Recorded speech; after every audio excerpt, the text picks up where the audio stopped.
water pooling on polished floors and in the ceiling.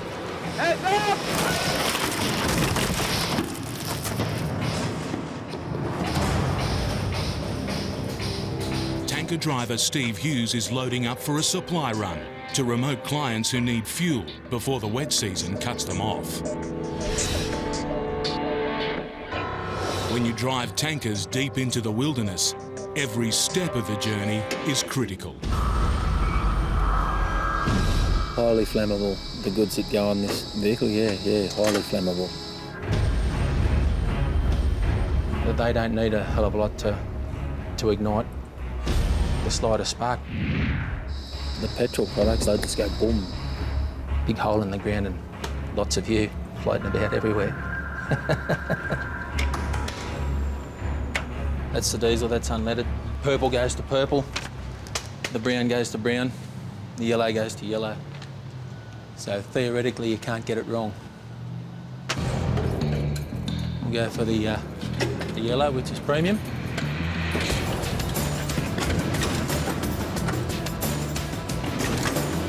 This could be the last fuel delivery for months. Okay, with those hooked up there now, we're ready to fill. On this trip, a lot of people are relying on Steve. Today we've got 19,500 litres of diesel, we've got 6,000 litres of unleaded petrol, and we've got 3,000 litres of premium petrol. So that makes up a load with a total of 28,500.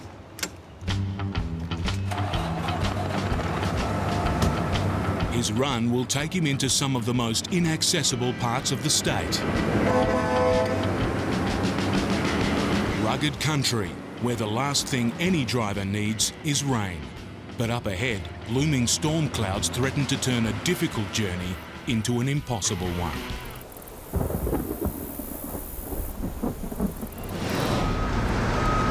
At a Perth freight depot, tempers are fraying.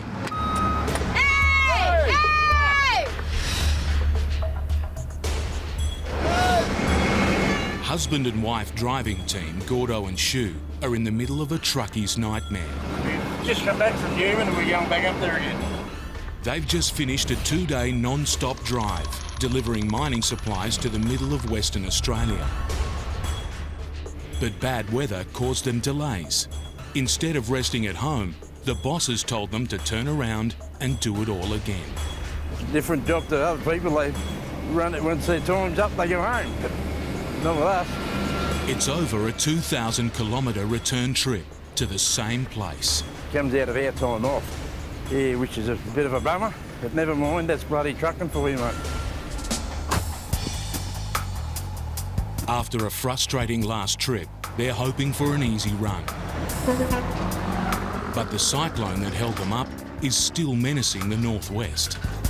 At this time of the year, you've got to deal with cyclones, floods, the cattle and the fires. So you've got the whole lot. You have? We probably won't get home till tomorrow afternoon. Only if there's no water up the road. If there's water up the road and we can't get through to the marina, we're stuck again. Going up. A couple of wide ones up there in front of us. The late start has thrown them into the peak hour. Never gets better, just gets worse.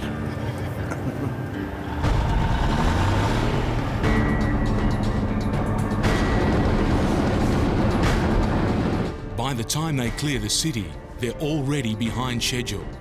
And on the run to Australia's booming mining towns, there's always the chance they'll be sharing the road, with trucks even bigger than they are.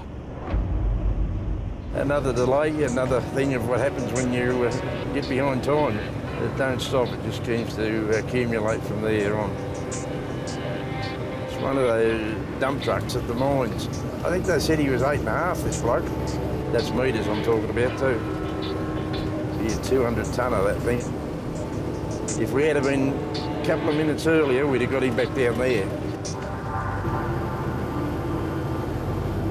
After a 30-minute wait, Gordo thinks there's just enough room and clear road to squeeze past. Still all right up there?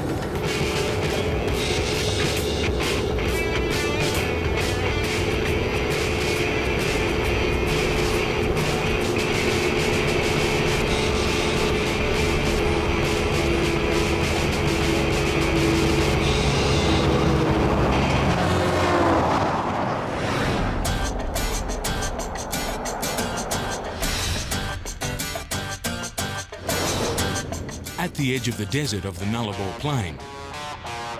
Long-distance husband and wife trucking team Mark and Claire Belitho are 8 hours into their weekly cross-continent run from Perth to Melbourne. A return journey of 7,000 kilometres. Just over 1,000 k's into it. It's going good. This stretch of road we're on now, it's the 90 mile straight, and it's the longest straight stretch of road in Australia. Not a bend, not a corner, not a kink, nothing. During the holidays, you'll see quite a few caravans and cars on the side of the road as well, where they've had accidents or whatever, because, yeah, it's just like nothingness. You tend to sort of, you know, drift off here and then in your mind, you know.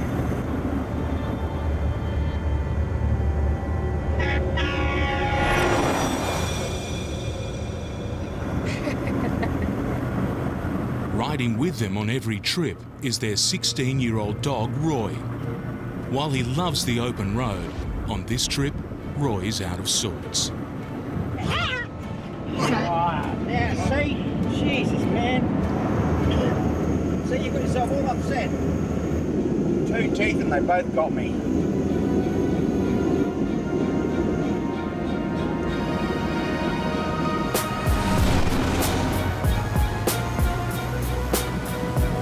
The cross-continent run to Melbourne is a 2.5-day slog, virtually non-stop, apart from quick driver changes.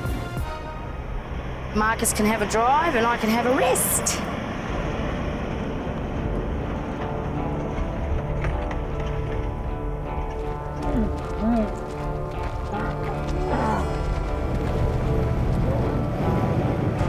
And you hear reports of camels, you've really got to keep your eyes open for them. If you were to hit a fully grown male camel right in the centre, you probably wouldn't be going any further than that. It'll destroy it. It'll just push the bull bar into the grill, into the radiator, the intercooler, and back into the front of the engine, and you'll probably virtually stop where you are.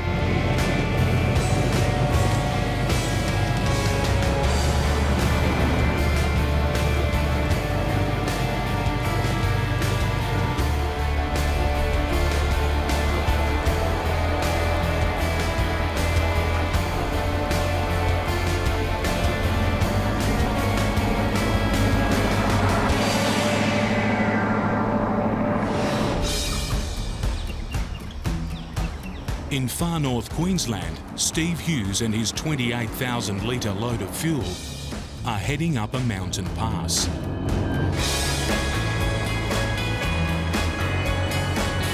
Up and down, pretty up and down sort of going. It's going to be awful hot outside, so we're sitting in here in the aircon. That's the best part about the job at times. Driving such a dangerous cargo, Steve knows only too well what can go wrong. Yeah, every now and again when you see an idiot on the road driving erratically, you think, well, if they come into me, well, it could be all over for everyone involved, and it's not just you and them, you know. If you've got a fully loaded trailer here full of petrol, well, there's going to be a big hole in the ground, and there's going to be people in surrounding areas could be affected by it too, you know, depending on how big the bang is. You try not to think about it, I guess. Just go along and don't look in the mirrors too much to see what it is behind you. With over 20 tonnes of fuel on board, Steve's tanker is starting to strain on the steep incline. We're slow, going up hills. All he can do is watch as car after car tries to squeeze past before the overtaking lane ends.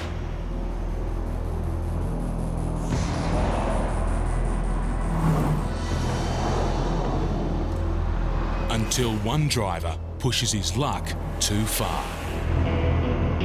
Where's he going to go? You are going to stay there, aren't you?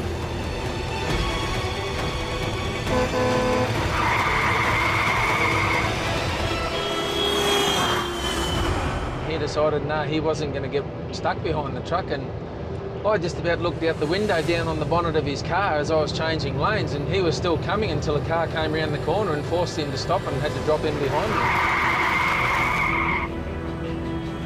If he's in front of me, I'll let him in, but if they're still coming from behind, well, that's their problem as far as I'm concerned, if they're stupid enough to put themselves out there.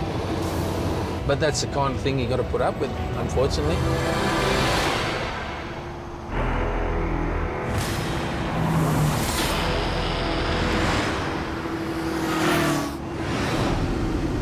Is that rain over there already?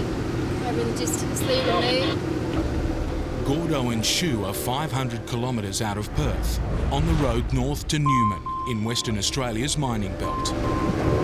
And they're monitoring the sky for signs of a cyclone that's already played havoc with their schedule.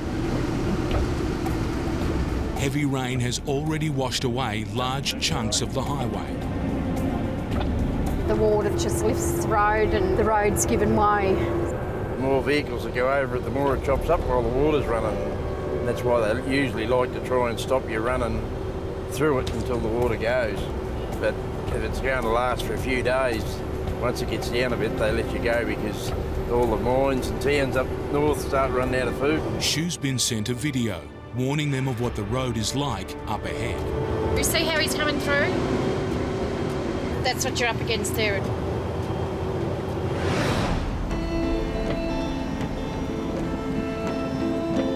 100 kilometres northwest of Cairns, blinding rain is already making life hard for tanker driver Steve Hughes. In one corner, it's blue skies. You look in the other corner, it's cloudy. Look in another corner, it's black. Look in another corner, and it's pissing down. So you really just take your chances this time of year when you're out here on these roads. That's the Peninsula Road. As you can see from Cooktown, it's closed all the way to Weipa. Steve's run will take him deep into the tropical wilderness,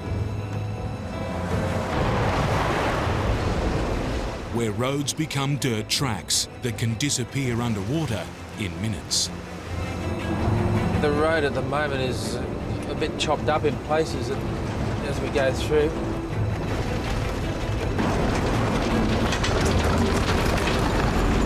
If you go into a hole like that, you know, you hit that at speed, it drops in and picks the back up off the ground and it'll just roll you straight over.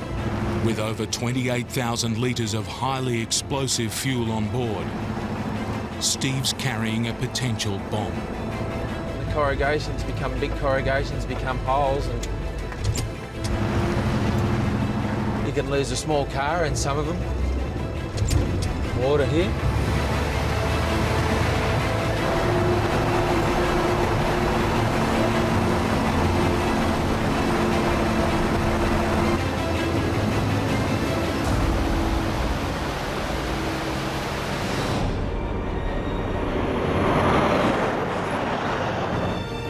Back on the Nullarbor Plain, Mark's in the middle of his favourite part of the journey.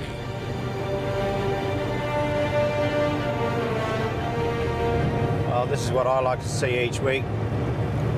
Driving by, looking out the window of our office building and seeing the great Southern Ocean there. The edge of Australia is just right down there.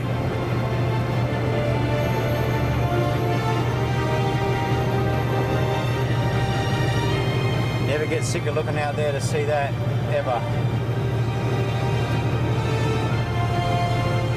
That's why this will always be the best part of the journey.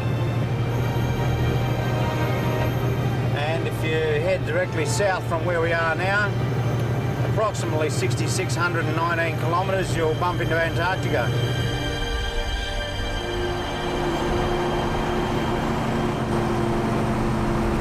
But in the back of the cabin, Roy isn't enjoying the ride. Come on, eat your dinner.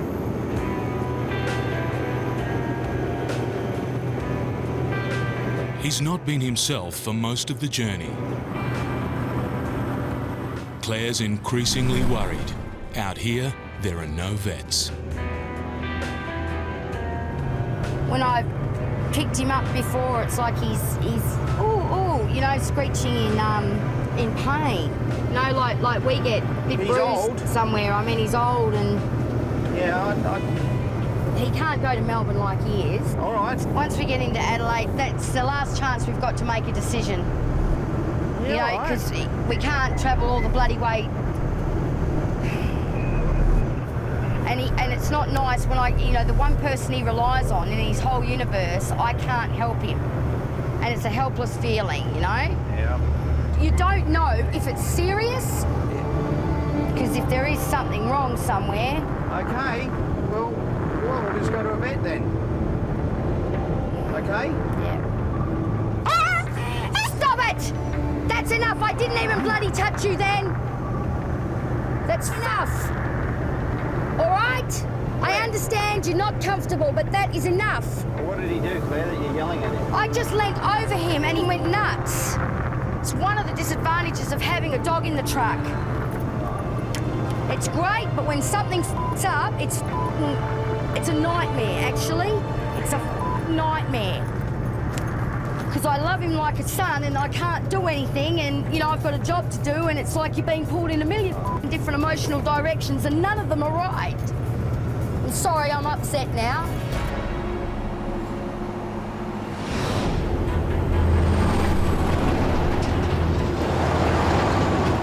As Gordo and Shu head to the remote north, the road trains get longer and longer. Job's done, buddy. With increased numbers of trailers come increased risks. Yeah, have a safe one.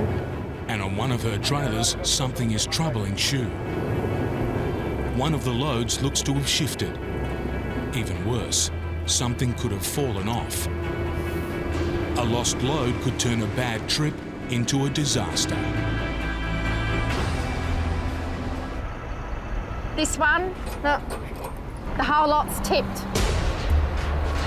Just what you don't need. Yeah, it'll have to be done. What's this one like? Yeah, that one's all right. This is a problem. Gordy, the tyres have all come away. The tyres.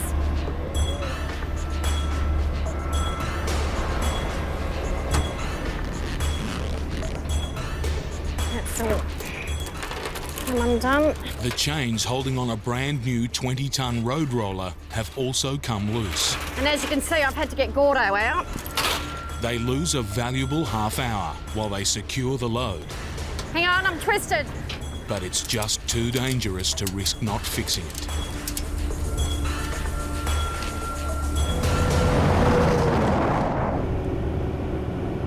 I always like to make sure that if I get Gordo out of bed, it's, for the right reason.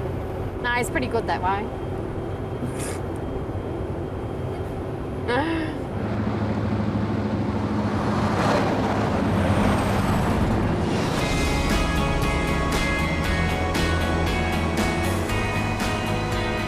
Tanker driver Steve Hughes' first delivery is to a wilderness resort.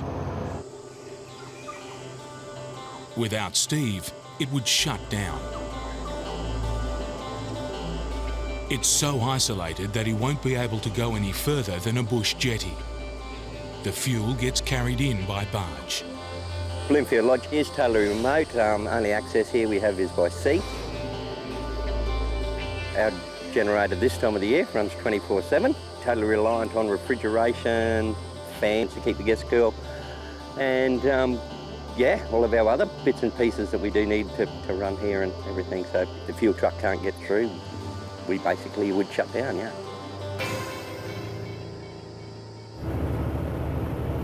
These freaking tyres will be the bane of my life.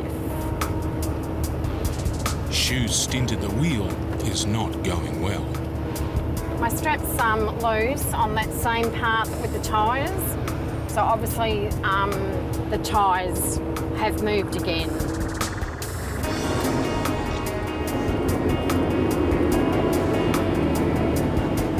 The whole pallet's collapsed.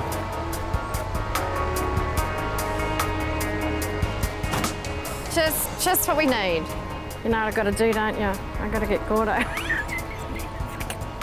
out of bed again. We've got to lift that gate up because it's completely come out. See? It's not going to stay. Hello? I know you're going to hate me, but the gates come out completely. The whole load's moved, all the tyres have moved, the strapping's come undone. Silence.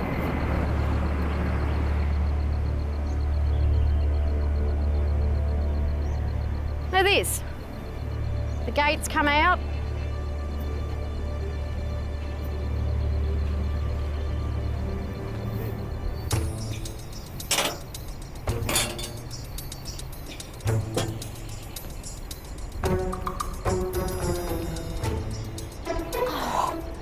I have to lose weight, I am too fat. Oh, to be a skinny bitch, I'd love it. Hang on, gotta tie her up. Tie her up me butt. I know my butt's big, but...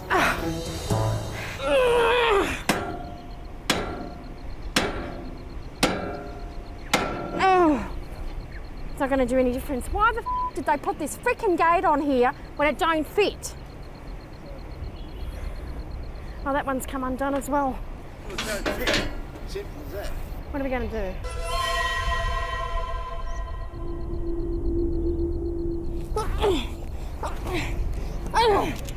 Is that better? I gotta be a skinny chick somewhere. I'm too fat.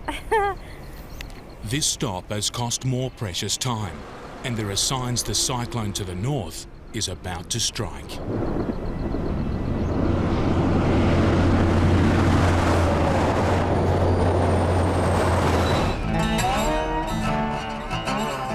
No place is too far off the beaten track for Steve Hughes' tanker. He can end up just about anywhere. The delivery is to an isolated filling station that's almost run out of fuel. About 100 litres in that one. So I'd say we're here just in time for Tom. The owner doesn't just sell petrol. He runs a bush museum full of motoring treasures.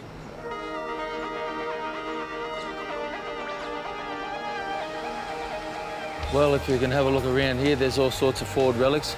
There's some later day stuff, some old stuff. Everything runs, everything starts. He's got some great little trinkets in here. And yeah, it's great to come out and have a chat with Tom. But I've got work to do, so I'll keep moving. Next stop for Steve is a cattle station, Bullock Creek. It's only accessible by a dirt road that's taken heavy rain in the last 2 days.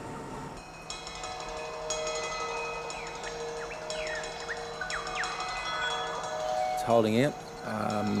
No more rain tonight. I think I'll be all right to go down the U-turn road tomorrow. All being well, it'll be down to Gingerella, across to Bullock Creek, and back to Cairns by mid-afternoon tomorrow. All right, Tommy, all done, mate. No. See you next round. Yeah, dude. See you, mate. See ya.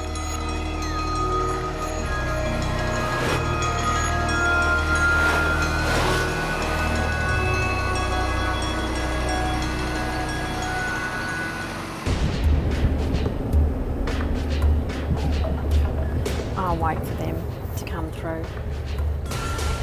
Back in the north of Western Australia, Gordo and Shu have hit a flooded 500-metre stretch of highway.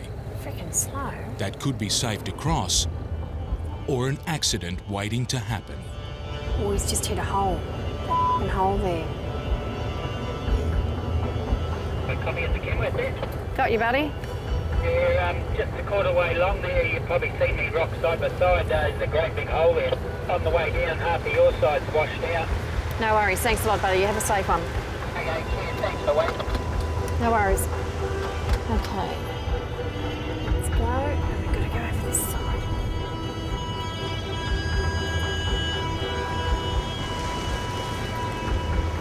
So over this way, you reckon, Smordo?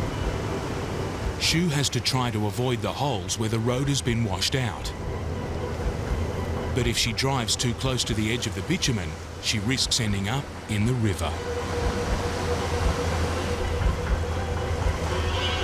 He was just about here and he went down a hole. Yeah. There's usually ripples in the water where there's a hole, you know.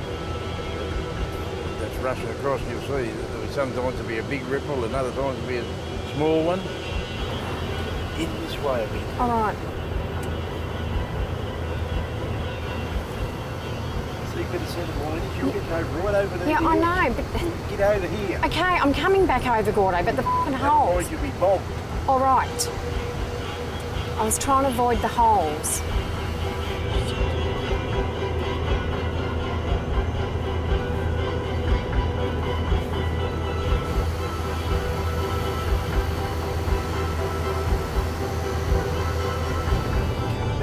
Way a bit.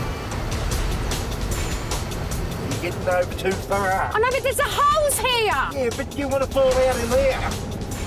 I'd rather go into the hole than fall out in there. All right, all right, all right. I'll get dressed.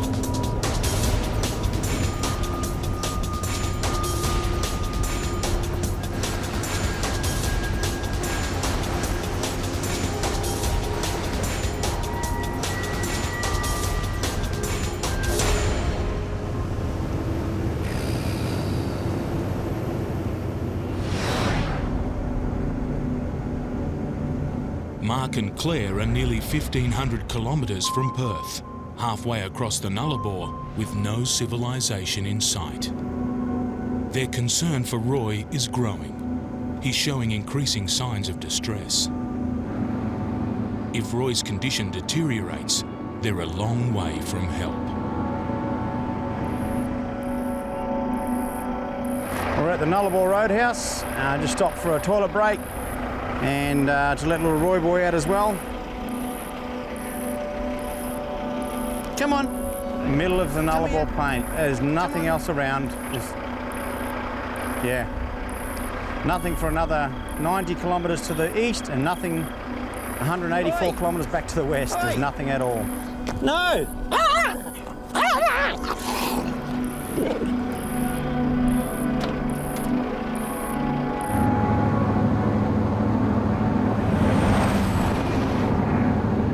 Do you think he's right or not? What do you think? No. But time to get up. With Roy getting worse, Come on then, baby. the nearest vet is in Adelaide, 1,300 kilometres away.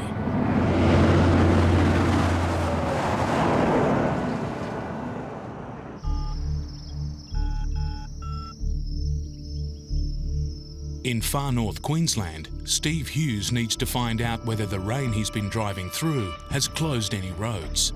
His main concern is the Bullock Creek cattle station that's depending on him to get through. Yeah, hello. Hey, is that Tony? Yeah, speaking. Yeah, g'day Tony, it's Steve from Reliance, mate. Yeah, mate. Hey, I was just wondering if you got any information on Utan Road, if I'm right to go down there on from the Almaden end. No, mate. Down here it's completely buggered, mate.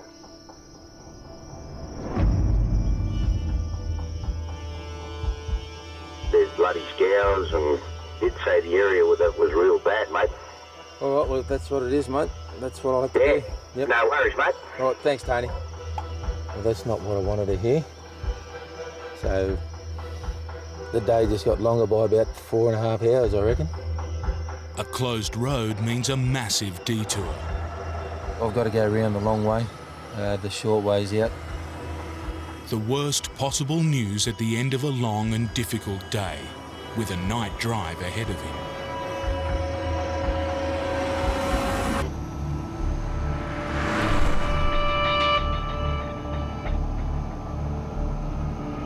Some of the big animals are starting to get out and about, and after dark up through here, yeah, the cattle and the kangaroos tend to take over. You haven't got much warning. Whilst it's not too bad in a truck of this size, they bounce off these things pretty well. It's still something you don't need to be doing if you don't have to be doing it, pushing through it, and, you know, like knocking the gear in and that sort of thing, because they go underneath and they do damage underneath. So, Skippy would have done 12 hours. That's enough for the day. It's rather than push on any further, I'll just get up to the roadhouse and have a meal and a shower and go to bed and hit it around daylight in the morning. And the cattle and the kangaroos can have the road all to themselves.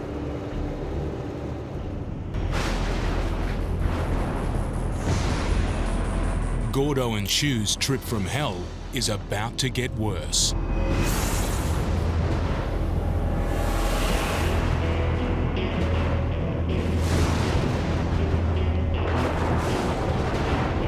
They arrive at their destination, the mining town of Newman, just as it's being savaged by the fringes of the cyclone. Their job of dropping off trailers and hooking up new ones just got more stressful. That way! That's the way my f***ing thumbs goes, that's the way you gotta go! Jesus!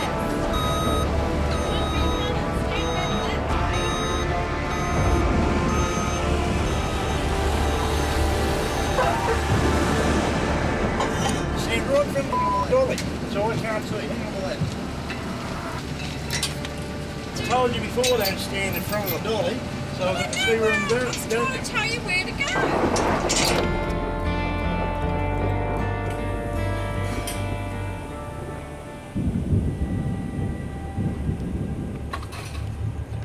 They need an address for another trailer pickup from the depot. But it's deserted.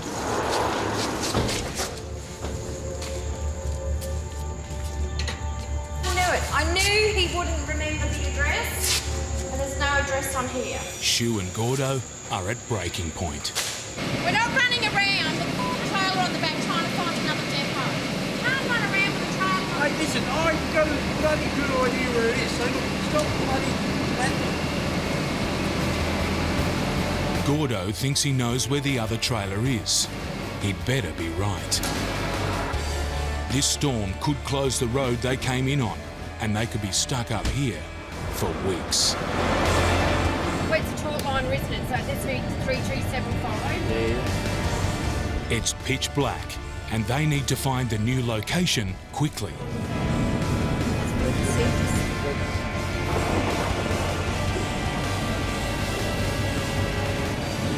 Way up there.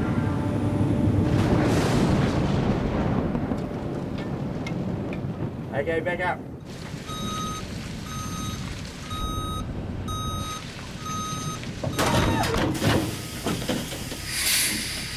Okay. Is there a time you eat your meal? What is the time? 1 o'clock, 12:30? There you go. Dinner.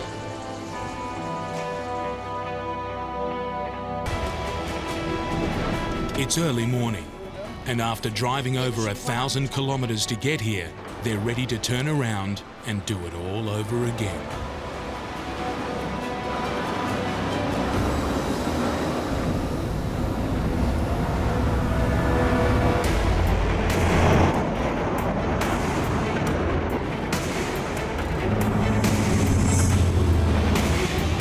But they're barely out of town when there's more bad news.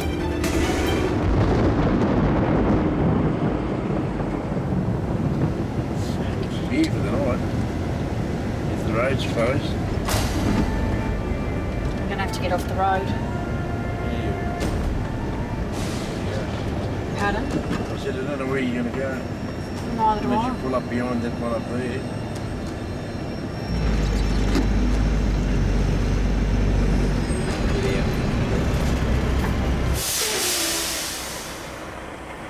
Well, we're stuck. We can't go anywhere. We have to wait till the road opens. So, here we go. More dramas. Another day in paradise.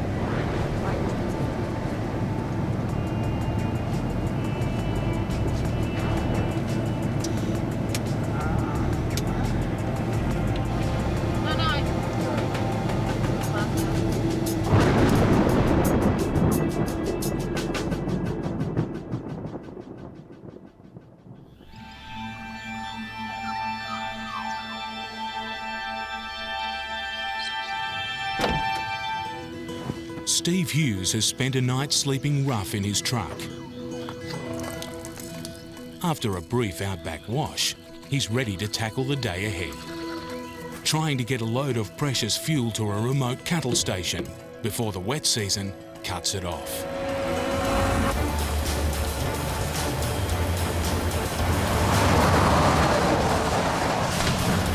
Rain coming down good now, mate. More rain is the last thing he needs. Kilometres wise, extra today, probably somewhere in the area of about 300 to 350 k's out of my way.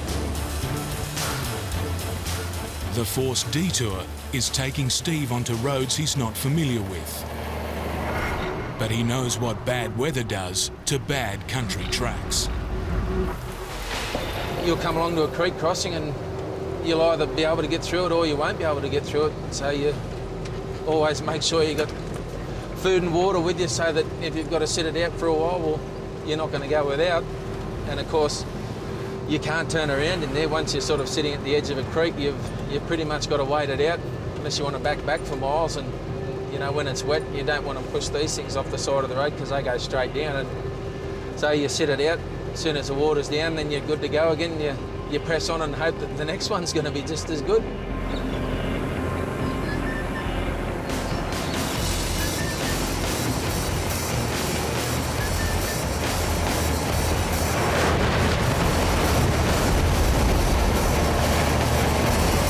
That water was up a fair way there, and the rain is all around at the moment. Everywhere I look, it's black. Pretty sure there will be more water not far up here.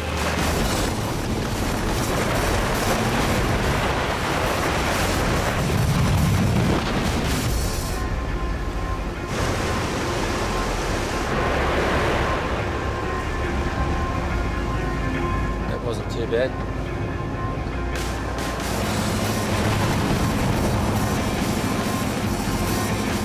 Not real confident about Bullock Creek at this stage, simply because looking out there in front of us, that's starting to get a bit dark, and if that starts belting down now, that could bring the water up, and I could be between a rock and a hard place.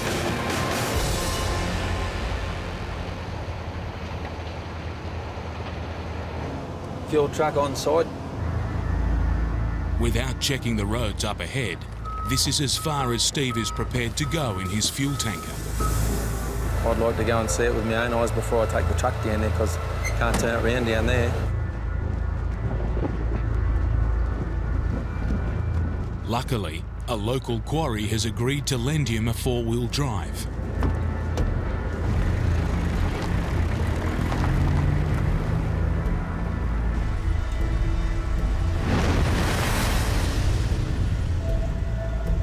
Getting a bit apprehensive about this one in here, simply because it's building up behind me and it's going to rain. Here we go. Look at this.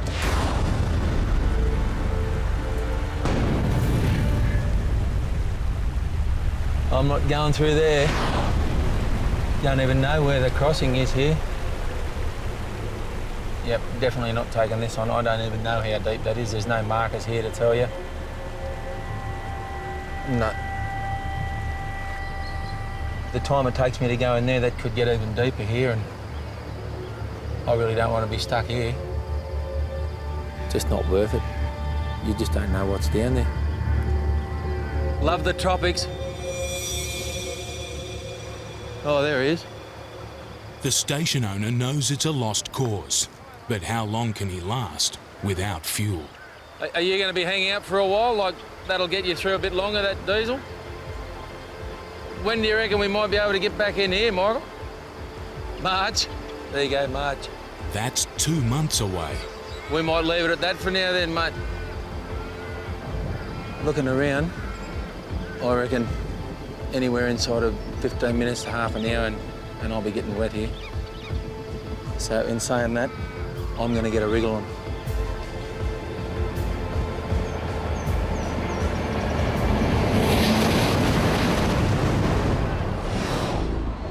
That's our Perth to Adelaide journey of 2,720 kilometres.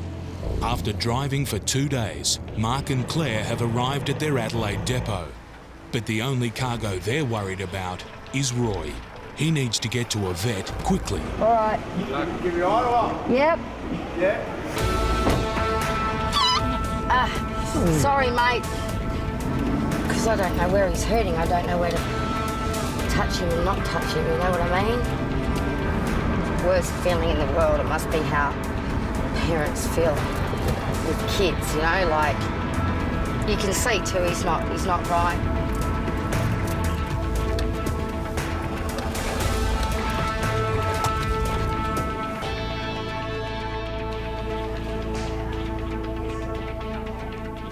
I'm a bit nervous, you know, I just not knowing what's wrong with him not being able to tell me. Claire and Roy, hi. Would you like to come through, guys? Thank you. Yeah. Come on in, just into this consult room. How you going? I'm Chu. Hi, Nice to meet I'm you. Claire, obviously. This is Roy. Yes. Hello, darling. Really nervous. It's okay, mate, it's okay. Are you okay? Yeah, I'm just tired. Yeah, sure. I just don't like knowing he's in pain. Okay. I can't help him. Sure. No. It is very worrying. It's all right, mate. And they're ill. So, do you want me to examine him away from you? It'd probably be better Do for you me want to and do for that? him. Yeah. I think so. All right. You don't need this, you know, he can't help it. And a little bugger.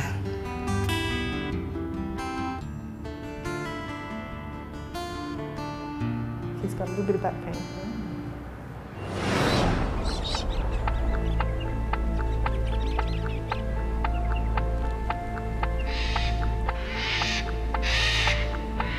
We're at Newman. We're at beautiful downtown Newman at Capricorn Roadhouse. And we've been here since 2 o'clock this morning, and it is now, what is the time? It is now 9:15, and the road is still closed. And the facilities up here are A1. Believe you me. There's nothing open, nothing at all.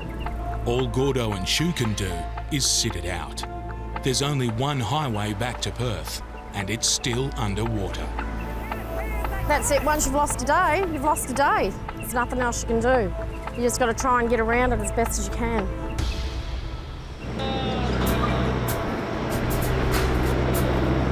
After a 350-kilometre wasted journey, Steve Hughes is back on his run, with one quick delivery to make before he heads home.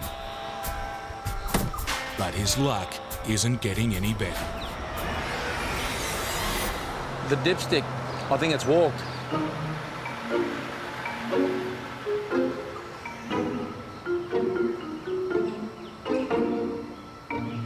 Someone come along and grab it and go and walk about with it. Yeah. I can't do anything until I dip it and see whether or not it'll fit or not. So I can't just go, yeah, it'll fit, because it comes out on the ground and... So, not going there. So he's just going to have a look for us. Once he finds it, we can work out what's in there, I can fill it. But until then, no good trying to guess it. Without the dipstick, Steve's in a difficult position. He wants to help his customers, but he can't afford to break the rules. You got to cover your ass a fair bit in this sort of game, because as soon as fuel goes on the ground, well, all hell breaks loose. The only way Steve can safely supply them is to try to work out how much they've used since the last delivery. Have you got a record of your last dips? How often do you guys dip? Every afternoon or something like that? Wednesday or Fridays. Okay, so if you got Friday's dip, that'll tell me how much is in there on Friday, because I've got 3,000 litres. These are the ones that I do. 1,600. Yeah. Okay. We've just confirmed the dip on that tank, which is 1,600 litres, and it's a 5,500 litre tank. That gives us 900 litres leeway with the 3,000 that I'm going to put in, so we can do the drop. Okay, that's good. That's done now, and with the wet season looming, That should see them through for, easy 6 weeks now. It's been a long trip, but Steve wouldn't swap his life on the open road. When it comes to preference of where I'd rather be, this is where I'd rather be for sure. I just love the wide open spaces and being left alone. Short of having a beer whenever I want a beer, it's just like being on a camping trip, really, and being paid for it. And probably not everyone's cup of tea because, it's hot and dusty and can get a little bit shitty at times, but no, I wouldn't have it any other way, I reckon.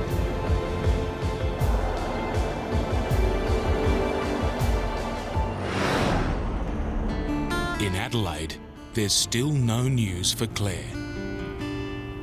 I've just stepped out to let the vet look at Roy without me in there because I get upset and then that makes him more upset, so he'll just deal with it better if I'm not in there, Hi, did you want to come in, Claire? Yeah, thanks. It's your mum. Okay, so we've got an answer for you, and it's he's got an infection of his anal glands. The old bum glands. Roy, I'm going to kick your ass.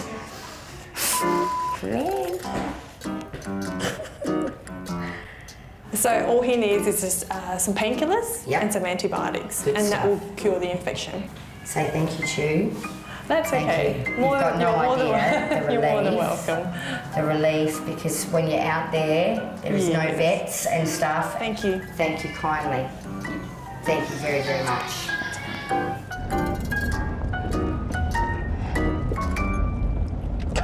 You're going to get from the blokes, Roy. You realise that, don't you? Well, okay, but what happened? What was the problem? He has got infected bum glands. What? Yeah. I need someone to pop my bum glands because I got the shits as well. Little bugger. I feel a lot better now. Now we know what's wrong with the little dude. That's why he's been eating his bum. And it gives us 11 and a half hours to get to Melbourne. Right, so we're ready to rock and roll? Yep. Melbourne town, here we come. Snappo, gas on. Yes. The pooch is happy, we're happy. Oh, I hope he has a good sleep. He will.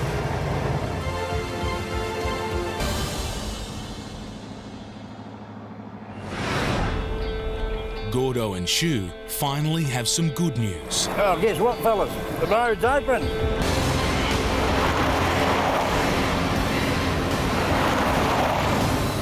Will I run over the sign?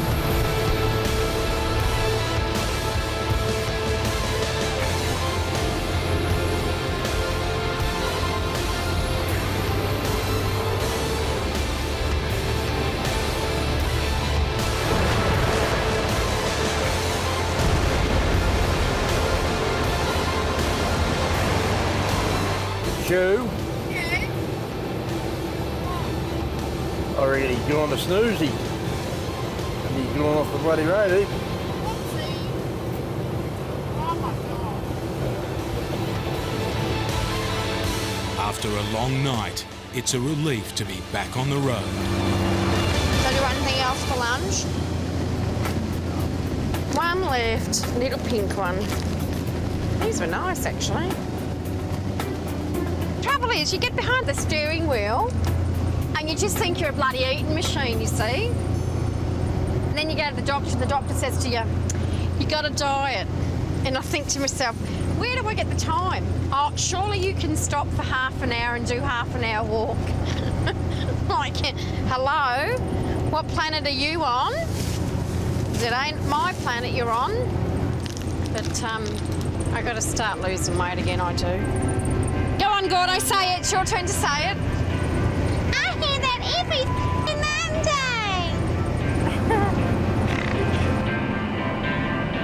Monday. Gordo and Shu have now been on the road for 36 hours, and they're still 600 kilometres from home. But when you're an Outback trucker, this is home.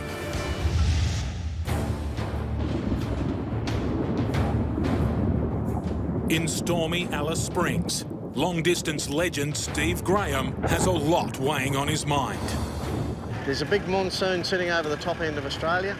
I'm hearing that the rivers are going up right, left and centre, so they want me to get this into Darwin as quickly as I can. Steve's heading for the turbulent tropical top end. A cyclone has just struck, bringing in record rainfalls, sweeping away roads and creating a huge inland sea. Don't go silly in the wet season. It's caught a lot of fellas out over the years. Steve has survived countless northern wet seasons. But this trip, 1,500 kilometres to Darwin and then 4,000 kilometres home to Perth, promises to be the toughest yet. On this drive, his faithful companion Bella will be missing from the cabin. What's in there, Belle? Is there food in there? What's in there? What's in there? A young, inexperienced trucking dog that got too close to Steve's wheels and paid a terrible price. She was doing that bad habit she had of barking at tyres. She was under the vehicle. I didn't know what was going on. I felt the car run up on her and her rib, this sharp rock about as big as my fist, was laying on the ground, and that, where the car pushed her down, that punched up, and that's what broke her ribs in her side. Bella survived. Just. But she's seriously injured and confined to bed back in Perth. She's minus a couple of ribs now and a few ends of rib bones. Did a lot of damage to the poor little dog. Steve won't see her for another 6 days. That's if he makes it through this wet. What worries me up north is that monsoon just dumping hundreds and hundreds of millimetres of rain every day and just filling up all those rivers and floodways.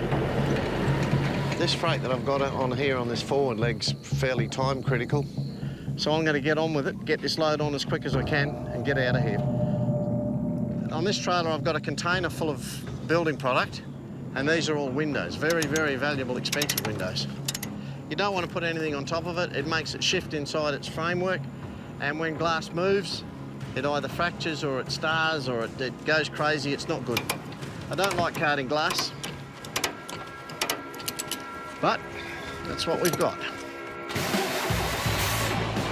Well, I better get up there and get in front of it before they shut things. As Steve heads off, the weather gods smile on him. But he can't relax. Out here, conditions can change very quickly. Yeah, thanks for that, mate. I'm getting calls that there's water over the road up here. You don't want to hit it at 100 kilometres an hour and start skating everywhere. It could be much more of the same.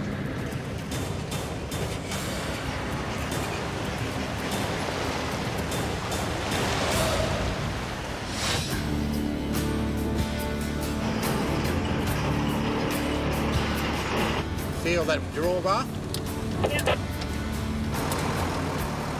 Trucking couple Nick and Joe Atkins are struggling up a steep, rocky incline. Keep an eye on the tyres when you go up here, don't spin the wheel. Yep. For the last 5 days, they've been fighting to haul a 6.5-tonne portable school building from Kununurra, 500 kilometres through the northern Kimberly region to the remote community of Canduor. This job's been hanging over our heads for, I don't know, maybe 10 months now.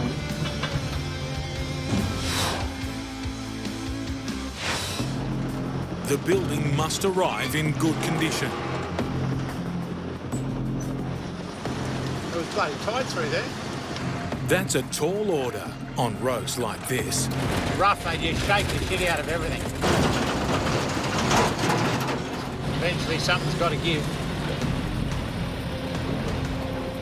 Now they're on the last long, steep hill climb. The only way up, pull their truck with the loader. And I could lose traction here. Next time I've just got to really watch I don't spin the wheels. I don't want to lose traction on this rock, because if I lose, he'll lose, or I don't know, we'll get all out of sync, or I'm not really sure what'll happen, but it doesn't make me feel real flash anyway. With momentum essential, Is that a tourist? the last thing Joe needs to see is a truck coming the other way. Just back right off in the APT bus, thanks. These big rocks and holes are what we would lose traction in the truck. We can't pull up them. Right up through there, McDonald.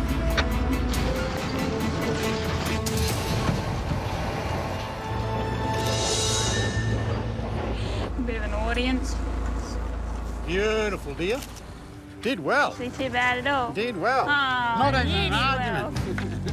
well. Not even a domestic. Maybe you're getting more tolerant. Time to split up the trailers and make the final run into Candywall. About 600 metres to go, and if we can just get through this creek and through the community and all the low-hanging trees without wiping anything out, then could be more dangerous this last 600 metres than the last 5 days, but we'll see. We're away. But it's going to be rocky and tight. Guess the road's a little bit bloody rocky and washed out. This part here I'm not looking bloody forward to get through.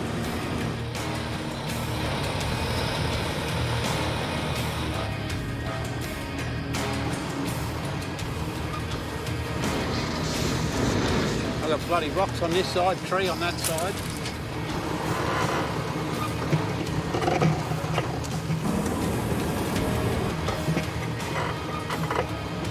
Just it's tight from where I'm standing.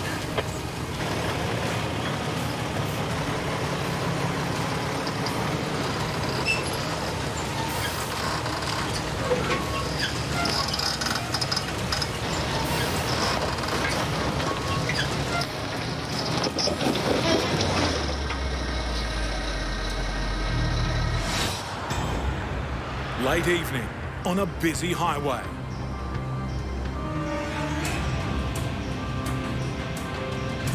A specialist crew are prepping for a gigantic job. As you can hear the jackhammer breaking through the concrete, that's taken them longer than expected. Dismantling an entire pedestrian bridge. 100 tonnes of concrete and steel. It'll then be loaded and trucked to a new location, 100 kilometres away, from Perth to the coastal town of Mandurah. Until they've done the first lift, nobody really knows what's going to happen. There are things that can go wrong. Let's hope it all comes apart the way it's supposed to.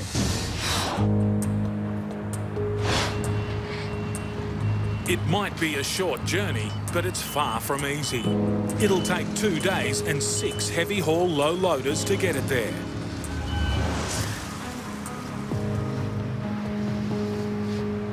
The highway is being widened and the bridge sold.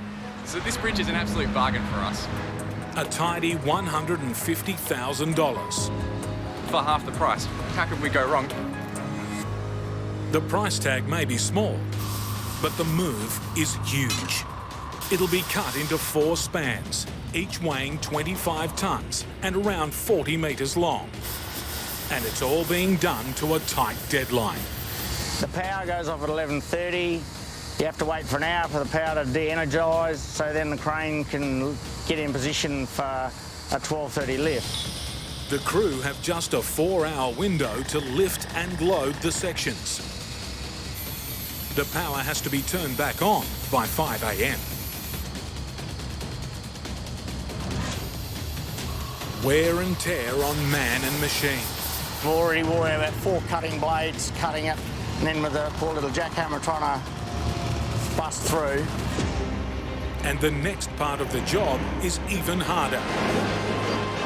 Trucking the 4 massive sections of bridge, the 100 kilometres along busy roads.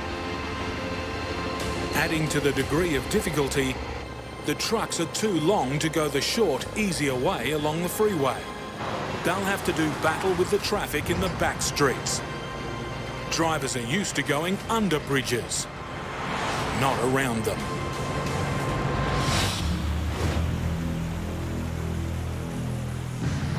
Steve Grahame's cautiously pushing through floodwaters. Back right off, you never know if there's not a washed out hole through here. His load of building materials is urgently needed, 1,500 kilometres north in Darwin. It's got a fair bit of flow to it, that water. It's coming down off the hill pretty quick. Record wet season rainfall has drenched the top end. There's a risk the road ahead will be closed.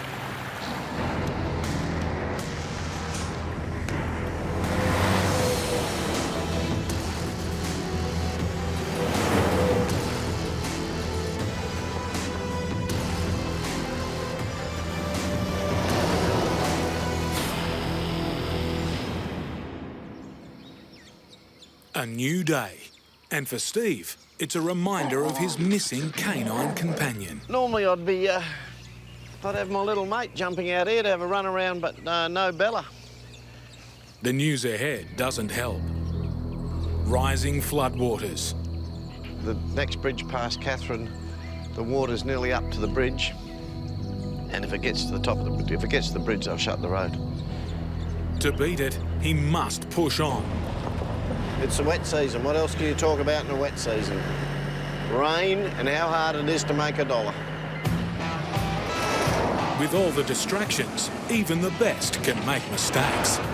You know, a bloke's been a steering wheel attendant for 2 days now and I'm starting to lose it. My bonnet rope that I pull the bonnet up with to check the oil, I forgot to take it off the bull bar this morning. When it first came up over the edge of the bug deflector, I thought it was a bloody snake. There was a snake under the truck last night when I walked out to get some gear out. There was a python under the truck. All around him, signs of the big wet. There's a bit of road damage through here from where the water's washed over the road. But Steve's luck is in. The road's dry and the river's passable. I reckon I've dodged a bullet again. There's a hell of a storm out there, but it seems to have swung off to the west. I might have missed it. After a 1,500 kilometre slog, he's made it. With the wet season still threatening, I don't want to hang around in Darwin. He needs a quick turnaround or risk being stuck on his home run. I want to head south and west. The more west and the further south I get, the more water I'm leaving behind me.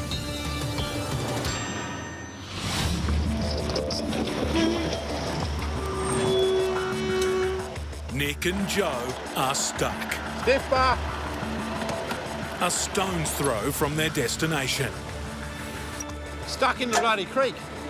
These rocks are just bloody pulling me up here. I ain't got much bloody room in here. The last hurdle in their mission to get a portable school to a remote settlement. Back! Oh, back?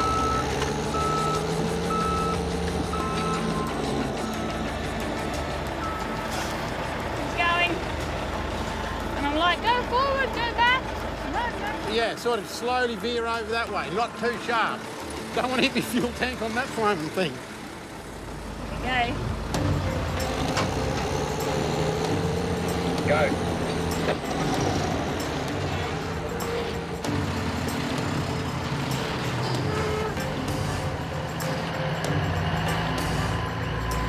Up there.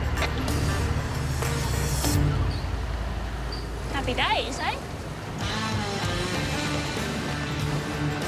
After a mammoth 5-day battle, the schoolrooms arrived. It's here, dear. It's here. Now to check if the building survived the battering of the corrugations. No, it's good. Still all looks in one piece. There's just one more task, but one of the hardest. Getting the 6.5-ton structure off the truck. As long as nothing goes wrong now, It'll be all good. Normally, a crane would be used, Right? but there's no cranes here. They'll have to improvise with the loader and a forklift. Yeah, one on either side, lift it up over the trailer, and then pull the trailer out from under it. Keep going, yep. You're right, straight in there. The pressure will be on Joe to direct the delicate operation. Rightio. What? Yeah?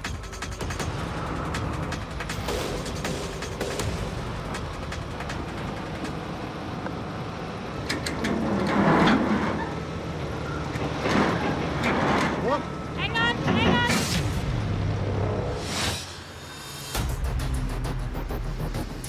At the pedestrian bridge site in Perth, there's definitely no foot traffic.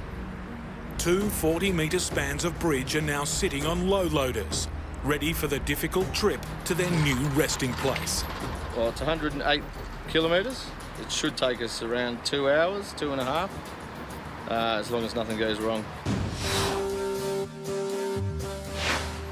There's a freeway that will take them straight to their destination, but trucks this long aren't allowed on it. They'll have to do battle in the back streets, with their tight corners and uptight drivers. Alrighty. Andy Southern is used to congested city roads. We're ready to rock and roll. Originally from Manchester, Andy settled in Australia 24 years ago. Traffic will try and get round you. They see a spot or a gap, they'll have a go. So you've got to drive with, you know, 360 vision really, and listen to the pilots. Move over as where we can and try and get people around us. You know, otherwise it becomes mayhem.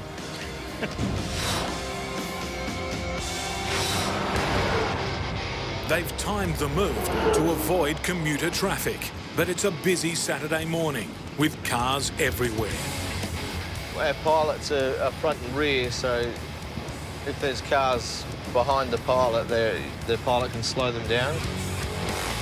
You get people sneaking through and, you know, because they can't wait, everyone's in a hurry. And even more deadly, other trucks. There you go. That truck there was just pointing out in our lane, so we've had to hit the brakes. Tried to sneak out and then realised he can't get out, and he's left the nose of his truck out in the middle of the highway.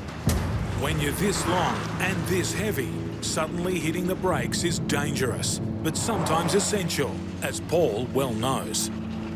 4 years ago, a driver ran a red light right in front of him. I was heading straight for his driver's door. I mean, in my head, I thought, that's it, I'm gonna kill someone. And yeah, everything just went slow motion and just reacted and tried to control the truck and the load. Ended up doing quite a good job, but it still tipped it over and ended up in the bush. But luckily, no one was injured or killed.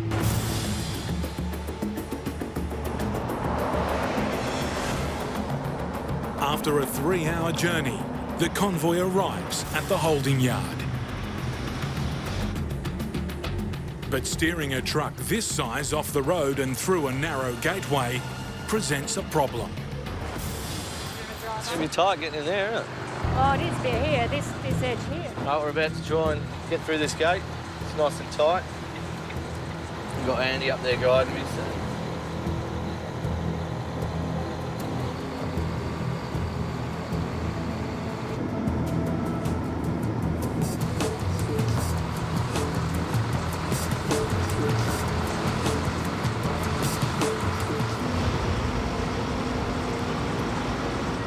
This is the crane. It's going to lift the pieces off.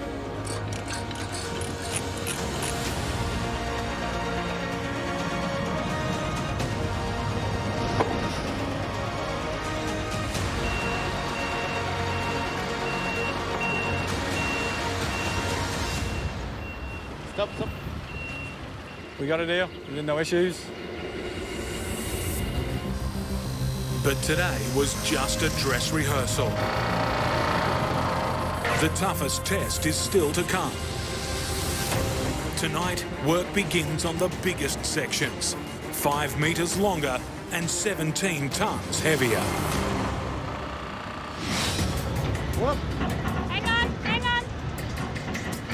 The fate of Nick and Joe's classroom offload hangs in the balance. Rightio, Nick. Beautiful. Yeah, just pull them tyres out. Now to move the truck out, without hitting the forklift or loader. He better not damage my bloody truck. Beautiful, Matty, beautiful.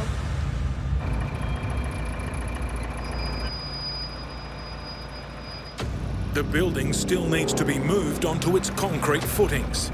We get one shot at this.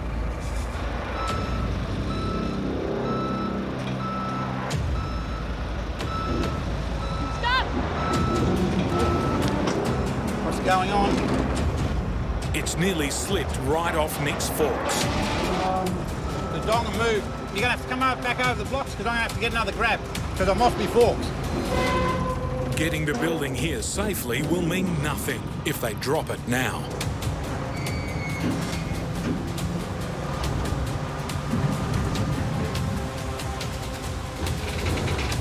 It's on!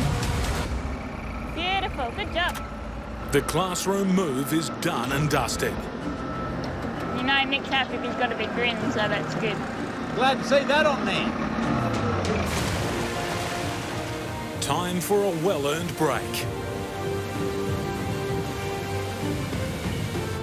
At nearby tourist attraction, Mitchell Falls.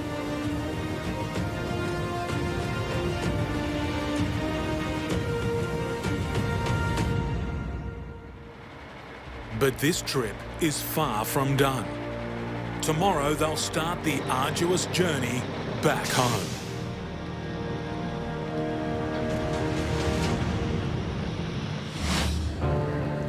In the far north. Well, there's the road down here, Broome. For Steve Grahame, the highway home is looking wrecked.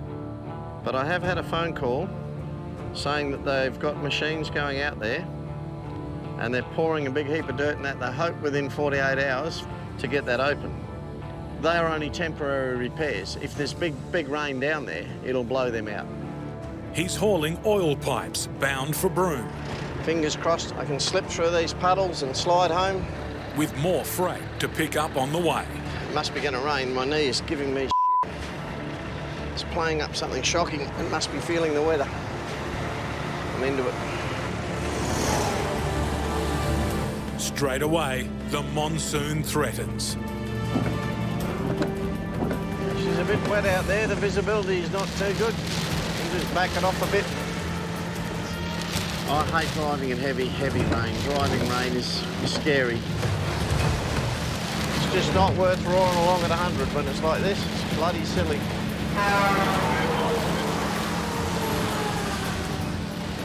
It's certainly not a fun drive when it's like this.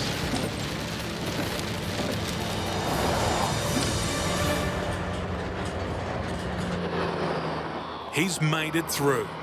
300 kilometres to the small town of Catherine to pick up more freight.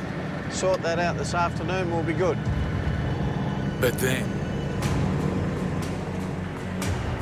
the road's closed here. The low-level crossing's underwater. Making matters worse, there's no room here for a road train to turn around.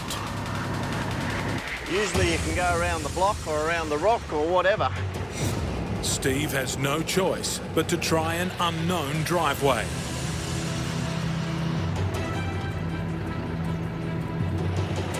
There's not enough room here either. Not going to do it. Steve's stuck.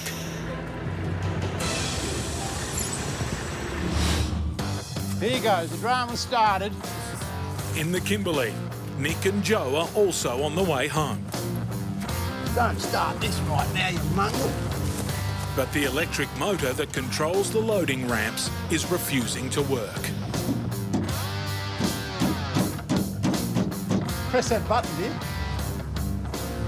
Just keep pressing that button.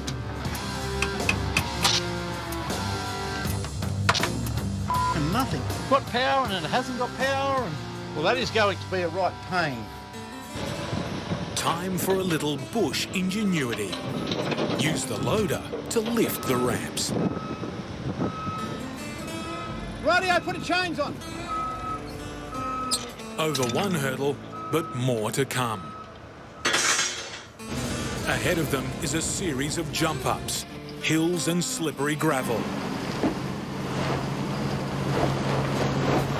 We're not going to get up here. Stopping their road train in its tracks. Dirty mongrel thing. There's no way that the truck can get enough traction to pull 2 trailers up at once. Every time they split up the trailers, it's a grind. Oh, well, I'll be nice and fit by the end of the day. Throwing up their history. We've done a cracking maybe 4 kilometres in almost 5 hours this morning, so... Over the next 2 days, things don't get any easier.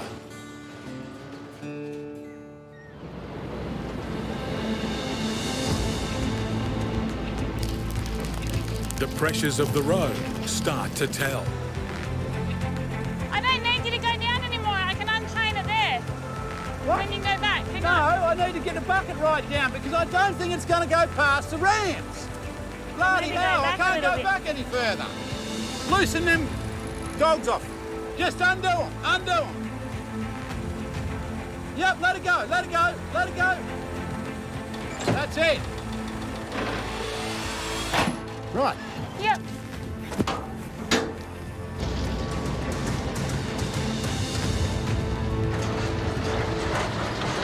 Then, only 200 kilometres from home.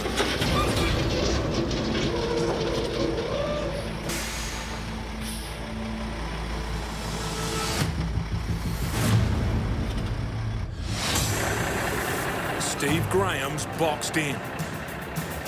His truck's stuck in a boggy campground. I missed the road I was supposed to go down, and the low levels underwater, the road's closed. Campground owner Glenn lends a hand. Thank you for your help. I've got to get past your post here, mate. Just watch me out the front, will you, on your post? Steve's due to be loading extra freight by now. His clients are waiting. But turning the truck and 2 trailers in this tight space is proving impossible. Nah, not going to do it. In sweltering conditions, Steve will have to split up his truck, wasting precious time. But more help is at hand. I'll watch you. You stop me if I'm starting to bend anything, will you? Before you touch, I'll stop you. Yeah. Old mate Scruffy, a local transport company employee, has spotted Steve's predicament. So in a situation, so stop to give him a hand.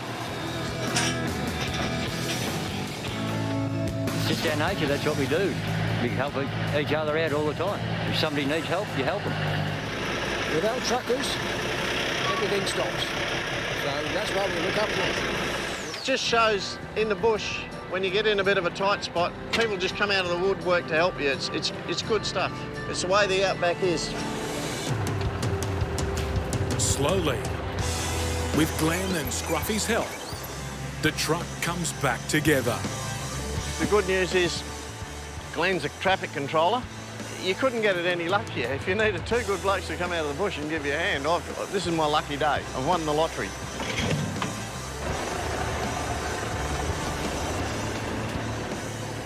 Beautiful.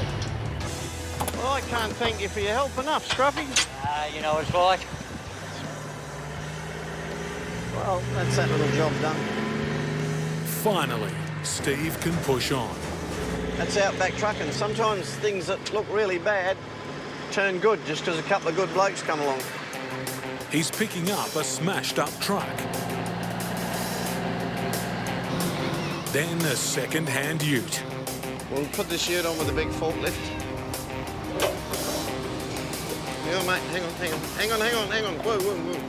It's going to be a tight fit. That'll do. Righto, just come in gently there. Up. Whoa, mate. In Perth, it's night 2 of a race to dismantle a pedestrian bridge to be hauled to a new site 100 kilometres away. The bridge has to be gone by morning. 2 spans have already been trucked away. Now the biggest sections have to be cut up and loaded.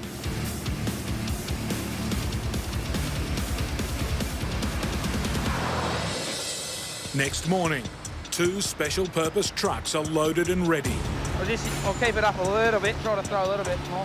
Ethan Canale will be one of the specialist drivers. Just making sure we have enough weight forward, just to keep momentum while we're going around corners. If you lose momentum and you lose your speed and your drag builds up, you'll just end up free spinning on your drives, and that's it, you're going to get stuck.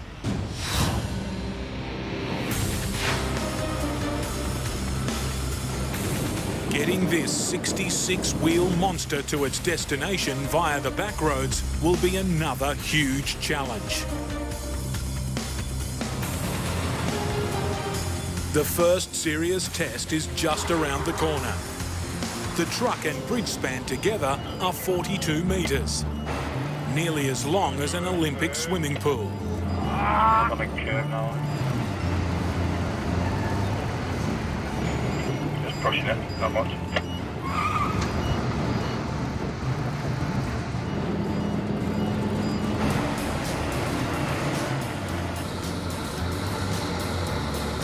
Yeah, it's pretty tight. I just got very, very close to the curve there. The rear truck is carrying a curved section. Its problem isn't just length, it's width.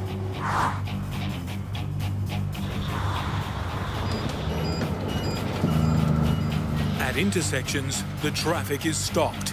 They need every bit of road.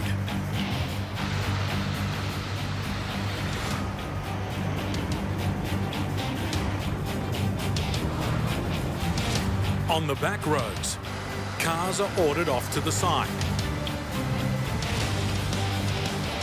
But an impatient driver takes a risk.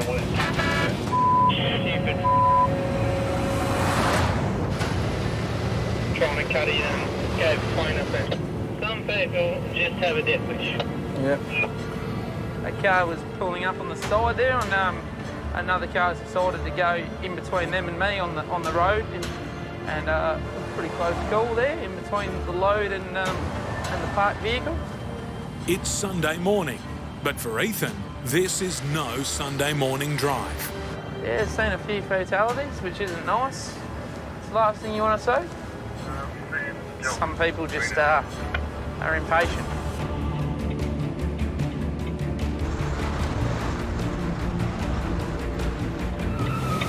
All good. Yeah, we got it.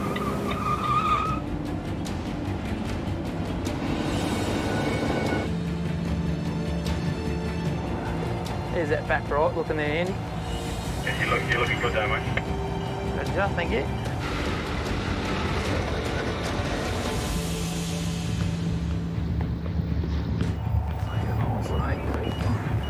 You're all right. Thank you.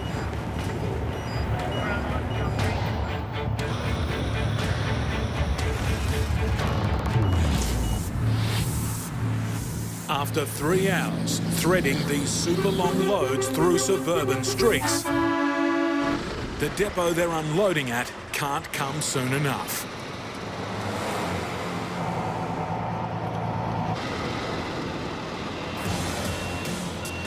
Now all they have to do is park and unload. Sounds simple, but backing these 40-metre monsters in a confined space is anything but. I won't be able to get as close as the crane as Andy, so I'll have to do as best as I can.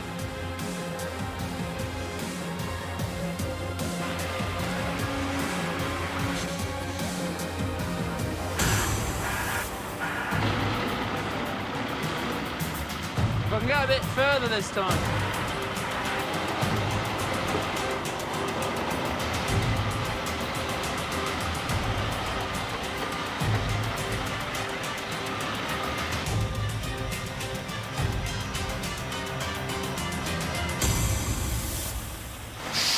Not going to get much better than that.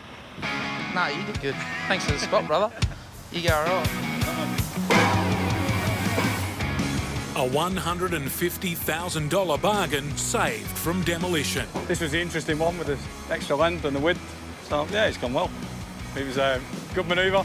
We got it in there. We didn't try and screw it around too hard and start damaging things and bending things. We've done it as expected and on time. And so, yeah, it's worked out well. Delivered by a team of experts, safely, on time and on budget. Job done. Nick and Joe have trouble on their hands. The big pin that holds the end of the bottom half of the ramp has just bloody rattled out. Lucky I spotted it when I did. Just rattling up this road just to eventually take its toll. Pushed in that mudguard at the back. Hasn't damaged anything else though, haven't broken a light or... So now I just got to work out how I'm going to get it back on there. It doesn't look like it's going to be bloody easy either. Oh, yeah.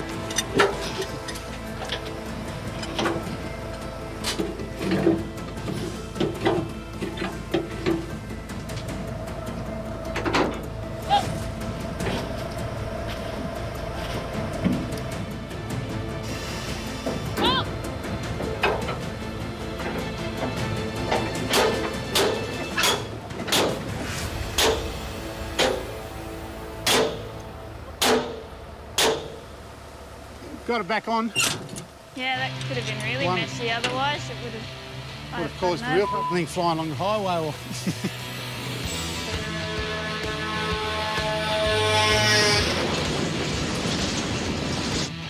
Finally, they're on the home stretch. Been a hard few days. 800 kilometres of corrugations. It'll just destroy that dong if I don't go real slow. Obstacles and dangers that have pushed their relationship. Maybe go back a little bit. Can't go back any further. And their truck close to breaking point. You know, you always get a few little hiccups along the way. All to deliver a tiny community a classroom they were desperately waiting for. I thought it was going to be a right pain in the arse, that transportable and stuff. But we got it there in one piece, and so it was a pretty successful trip. A rewarding end to a gruelling job. I don't think I'd ever get rich out of doing what I'm doing, no. We take jobs like this because other people don't always take them, and I think we both enjoy the challenge. Yeah. And now, another reward. I made it to the bitumen thing, bloody. Smooth road ahead. Up, whoa, mate. Side shift a bit that way. Steve Grahame. Yep, just gently. Has a load of trouble. That'll do. All right, just turn back out that way and just go to work. Just what? Hold it, mate. Just steady. Righto, just come in gently there.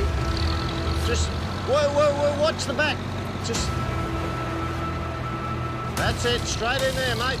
Straight in. Hold it there, Cobber, hold it there. Okay, mate. Whoa. Down we go, mate.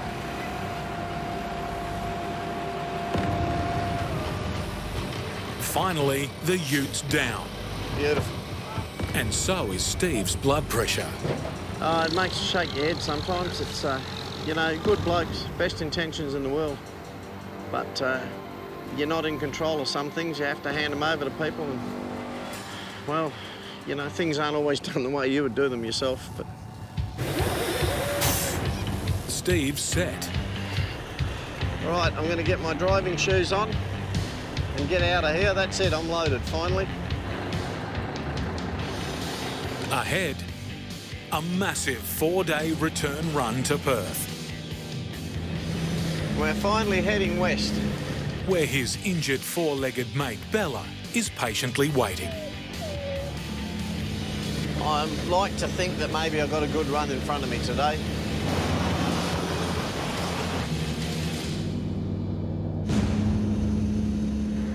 I've got a low water level light showing. Bugger it. I need to pull up pretty quick and find out what's going on. It's serious, I don't know. I'll have to stop and find out. It's that wet off to the side, you just can't just pull off to the side anywhere here without bogging the thing. You've got to find a spot where you can pull up. Truck bay about now would be real handy. In the outback, truck bays are few and far between.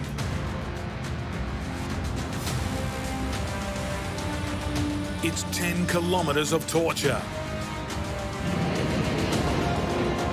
500 metres, that's me.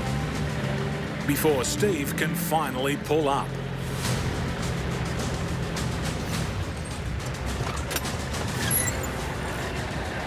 Quick, quick, quick, quick, I ought to shut it off. I've got a major hemorrhage under there. I don't know what's going on, but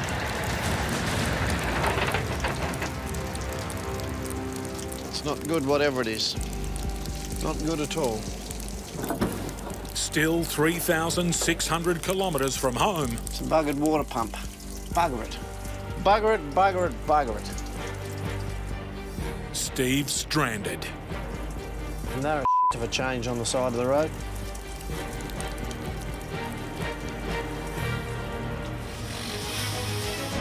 In Brisbane, house mover Robbie Mackay has taken on another near impossible assignment. It's wide and it's long. It's a long distance. It's just basically a nightmare.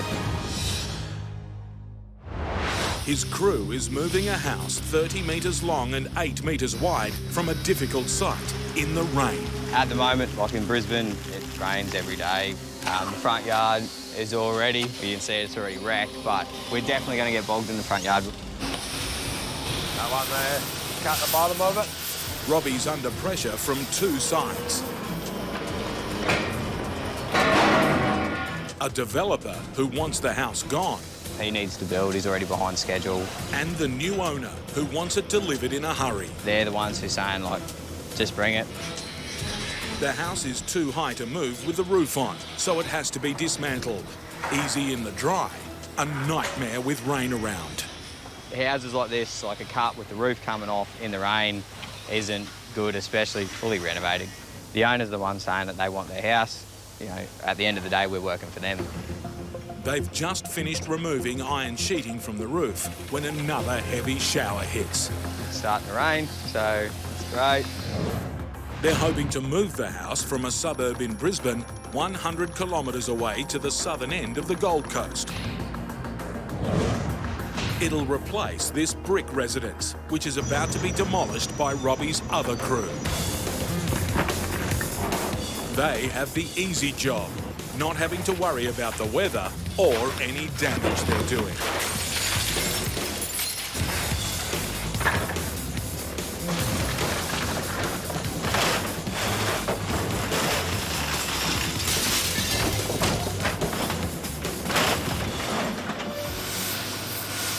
Back in Brisbane, they're racing to get the job finished before the next downpour. So cut that post and that post, and that one over there, I'll just lower it there. As always, Robbie's right-hand man, Shane Burgess, is in charge of the load. We've got tarps up there ready to go over if it starts raining to cover the roof.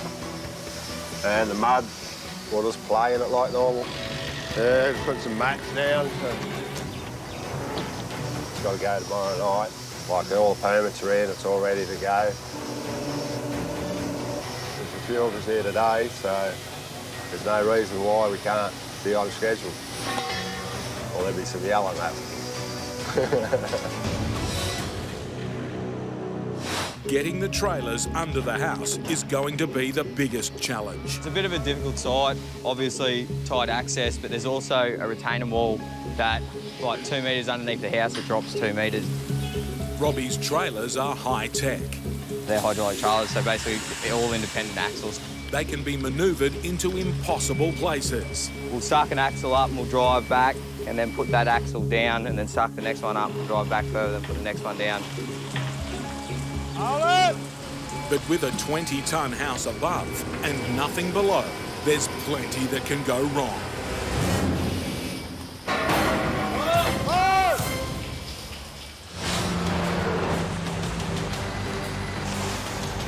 Trucking is what I always wanted to do. I just wanted to drive a truck. He's lapped Australia 37 times in his truck. I honestly wouldn't think anybody else has done 37 laps around Australia. Driven over 1 million kilometres. Survived some close calls. A B-double rollover with both trailers and the truck were written off. And terrible conditions. Currently saying outside temperature's 51 degrees. This is how we keep awake out here. But cross-continent truck driver Grahame Parks reckons he has the greatest job on earth. I was meant to be a trucker, mate. Now look at my office. It's Australia. But this wasn't always Graham's office. For years, he worked for Australia's richest man, Kerry Packer. Started there in his mailroom, and when I left just under 10 years later, I was his payroll manager. Then later on, I had an office on the 55th floor of the MLC Centre in Martin Place in Sydney, overlooking the Harbour Bridge, Opera House, the eastern suburbs. The best view in the world, except Grahame didn't want to be there. And I said to my ex-wife one time, I want to get out of this office caper and go and drive trucks. She wouldn't let me. She said there's stability in office work. So as soon as our marriage broke up 22 years ago, I went and upgraded my licence. And here I am doing what I've always wanted to do and what I love.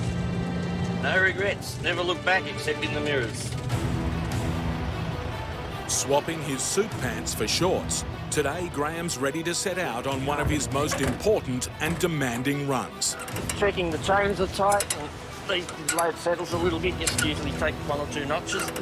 A 5,000 kilometre haul from one side of Australia to the other. I'm going to put another strap on that and pull it down to the other side. Delivering 18 metres of railway line from Mackay in Queensland across the continent to the Tom Price iron ore mine in Western Australia. I worry about my load. Keep an eye on the load as much as I keep an eye on everything around me. The job is top priority for Graham's company, Specialised Equipment Express. The railways in Western Australia help keep Australia's economy moving. Running around the clock, exporting billions of dollars worth of iron ore a year. Without replacement track for worn or damaged sections, there could be a shutdown that stops the trains and the profits. There are some cyclones brewing, likely to be in the next week or so. Grahame has to do 1,000 kilometres a day to keep on schedule. We can't get the freight through if the highway's closed. But there's a cyclone building, and summer bushfires in every direction. We've got a fire up the north, haven't we? It's going to be flood versus fire. A fire up here to the north and another fire over to the south. In Queensland, meet a cattle carting couple. Climb the ladder and just check that top deck for me. No. You'll be right. David and Kylie Hornick. I think you should slow up a bit. They live and work together. Bit of excitement there for the day. Partners and business partners. God, you've been good today. I have not even had to do my famous David! Making a living in the tough world of livestock transport. Yeah, I've changed a tyre once before and the old cattle just piss all over me. And I just had to lay there and take it. I've had one shit on my head and run down the side of my ears and everything. When it says 60, you've got to do 60, not 100. Oh, okay. David's teaching her the ropes so the couple can tackle long-haul routes together. He drives during the day, with Kylie taking the wheel at night. I like driving the nights because I'm a night owl, and I take over for the night and I drive back, and me driving back allows him to be able to be here at daylight the next day. If I didn't go and I couldn't drive, we wouldn't be able to do that next day. David? But the road isn't their only challenge. With 3 children under 8 to raise, life at home is also full on. There's always something. I had to cancel all my appointments today because we had no power all day. No phone service, no nothing. So that's more income down. Oh, we'll work something out. Money's always tight, with home and business bills to pay. So it's good news they have a lucrative job coming up. They're driving from their home base in Injune, central Queensland, north to a cattle station near Muttaburra, and then back across to Rockhampton, a trip of more than 2,000 kilometres. And there's a bonus on this journey. They've managed to score a second pickup along the route, making the run a double earner. With both of them driving, they can make the run in good time. Kylie's mum, Debbie, will be holding the fort and wrangling the kids while they're gone. The kids are great. I have a lovely time looking after the grandkids. I love it. David and Kylie are usually very, very busy. She does all hairdressing and bookwork, and I have the kids outside most of the time. But a day before departure, the weather turns nasty. Storms, lightning, rain. 150 millimetres of it. Oh, rain's nearly sideways. The roads are rapidly turning to rivers. And worse, the black soil farm track out to David and Kylie's first pickup will be a sodden impasse. Could put the job right off, this much rain. A quick call to the farmer confirms this. The gig's looking doubtful. Yeah, that's just the way the cookie crumbles sometimes. You've got to take the good with the bad. Hey, have you talked to Todd, David, today? Yeah, What's the go? I'm going to cancel the whole job. Oh, Yeah. So what happens now then?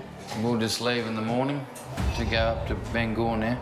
They've still got the run to Rockhampton to do, but the trip's suddenly gone from good earner to break even. In Brisbane, Robbie Mackay's house moving team has hit a hurdle.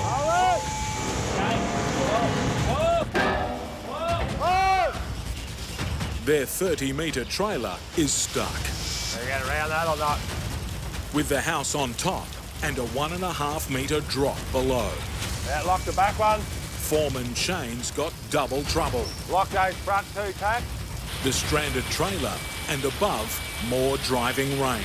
Spread it tarps over. With the roof removed for transporting, the team is scrambling to get tarps on to stop the water wrecking the interior. Down below, Shane's putting in extra support to hold the house safely in place so he can reposition the trailer. It's a bit tight getting in.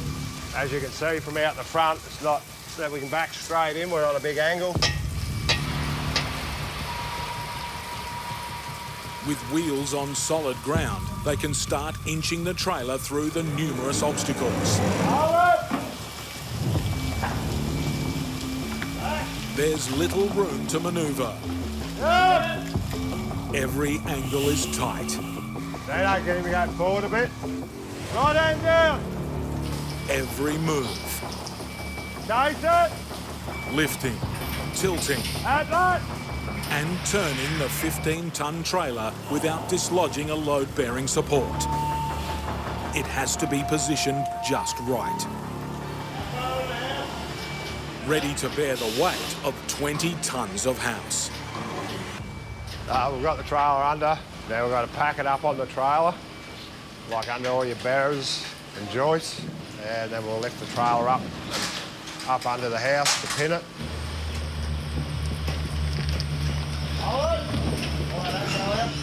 The second trailer isn't proving any easier. Back at the third axle right up to that wall. Right. It's another tight squeeze. Shane will have to use every trick these specialist trailers are capable of.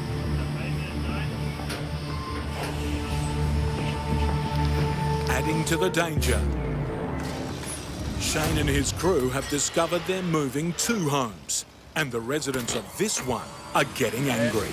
Oh.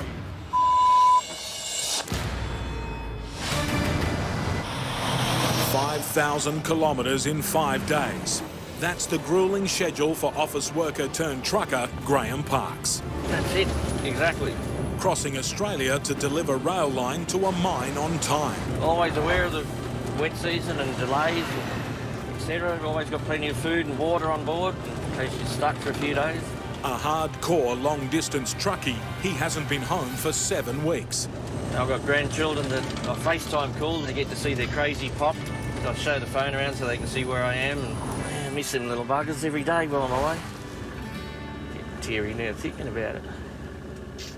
Today, he has something to shake him out of his homesickness. Whoa, whoa, whoa, whoa, whoa. A road that's rattling him and his truck. I normally take 25 metre long with a pilot behind me, but this one's only 18 metres. It means he can take a different route using smaller roads. It should save time, but this may have been a miscalculation. We're feeling the bump in here, the load also feels it, and the trailer feels it. Graham's tight schedule means he can't afford to lose time. But he can't afford to lose his load either. I'm just going to pull up here and go and check the chains after hitting that massive big bump back there on that causeway. Back on the road, Grahame heads into the sunset. He's covered 700 kilometres on his first day. That's 300 less than his target. As long as nothing goes wrong up here, no one falls belly up in front of us or floods stop us getting through, we should make that deadline. He'll spend the night in his truck and try and make it up tomorrow. Hey Andrew, how are you? Real good, thanks. Next morning, it's a new day, but the same old roads. The condition of these roads here, how bad they are corrugated, even though they're major highways and it's all bitumen. Today, some of the bridges I went over doing 60, and it just throws the truck and the load and me around. And it's always good to check on your load, make sure that your restraint and everything is holding up through all of this.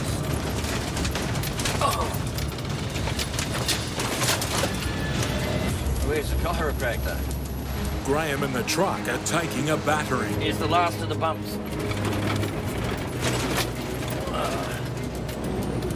Canal Creek and a branch. Good for $1 now all the way. In Graham's trucking world, sitting on $1 means cruising at 100 kilometres an hour. But the rough road he's been on means yet another unscheduled stop. Just pull in here and have a quick look at the chains and check everything, give the tyres a bit of a kick. The bumps have taken their toll. See what I mean about the scalloping? There's nothing to worry about. Get another couple laps around Australia out of that. Back on the road, Graham's worries are just beginning. Big storms in the sky. We're getting a strong breeze at the moment and it looks like we could be heading in for a bit of a storm. And clouds of another kind that are just as threatening. There's fires blowing close to the road up here.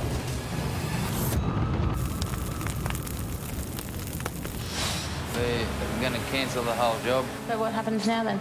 We'll just leave in the morning to go up to Bangor now.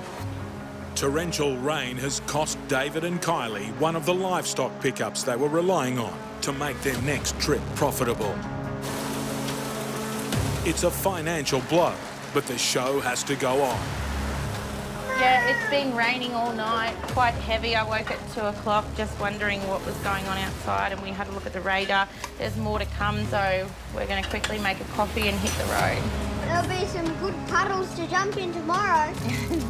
I'll probably let him drive to start the journey because I don't have the experience he does in this sort of weather. Oh, Braxy! They'll be away for days. For Kylie, this moment is the hardest of all. Love you.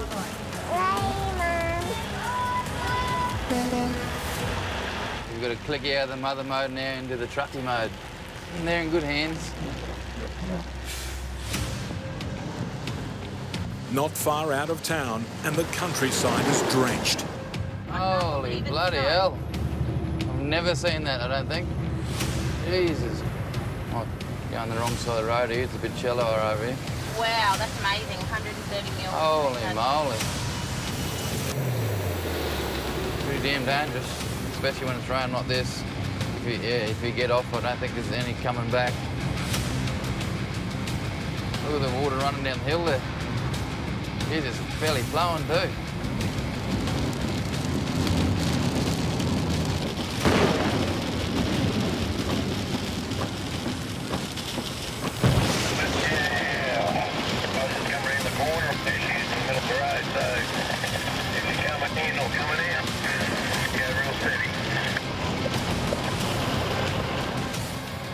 Finally, there's a break in the weather.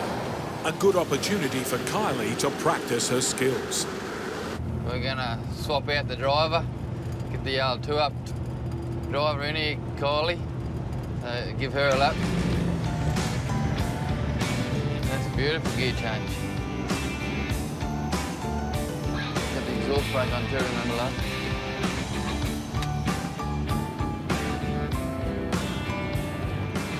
I love it. It's great. I wish I could do more, but with everything at home, I can't do very much at all. We don't get much one-on-one time anymore. We're having kids and the business and that full time, so I love it when she comes with us.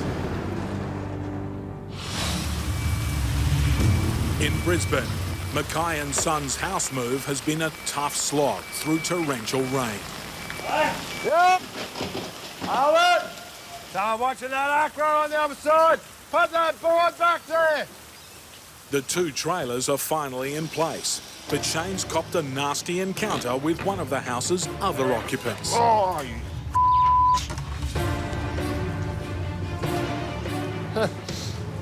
Wasp got me. Time for the house to be cut in two.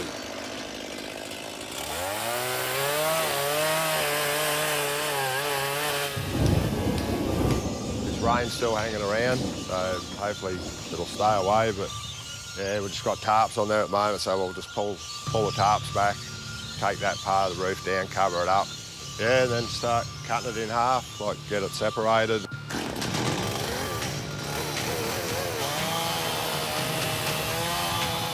While Shane soars, above him there's trouble.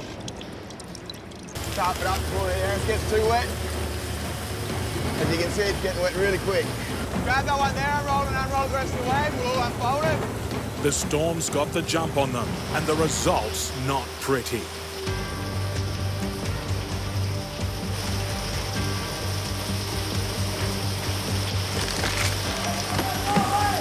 No, the white one!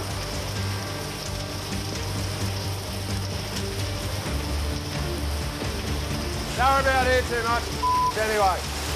Got to save them other rooms. That's got to come this way, like a foot.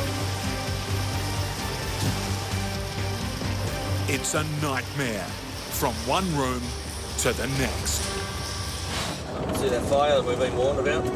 In the Northern Territory, Grahame Parks is keeping a wary eye on the sky. I can see the smoke anyhow. Smoke in the distance. Flames by the side of the highway. And a storm threatening. With that lightning, that's probably how it started. We've not long ago passed some trucks and they didn't call us up and let us know about a fire, so perhaps it's just started by a lightning strike. You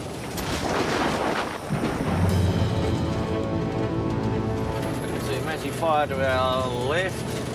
This road could change direction around this bend and we'll be heading towards it. I don't use my judgment. Before I proceed through it, if I don't see it safe, if I don't deem it to be safe, I'm not going to go through it. Look how black it's getting down here. Storm clouds.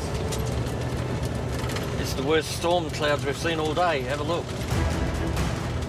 Oh yeah, there's a lot of water to come out of that. We're heading into a good storm, mate. Look at this wind, lightning in front of us. The strength of this wind is blowing the truck around. Look at the trees going. In less than a minute, Graham's in the middle of a blinding tropical downpour. The lightning has just been striking right by the side of the roads here. It's amazing. Water sitting here. It's right on the edge of the fog line there, on the left wheel track. We've got to be mindful of that as much as the wind blowing the truck and looking out for branches blowing. As quickly as it arrived, the violent storm has passed. It was hell mad. Best storm I've driven through in a long time. The road is actually dry now. Graham's halfway across the Northern Territory, heading for the Western Australian border. He has less than 3 days to deliver a vital section of rail line to a mine, still nearly 2,000 kilometres away. And we've made it to our chosen destination for the day. With a 12-hour driving limit, Grahame is forced to pull up for an overnight stop at a remote roadhouse. There's a sign there. It doesn't say under new ownership. That says now open under new wife. Probably letting everybody know he's got a new boss. It's another day over.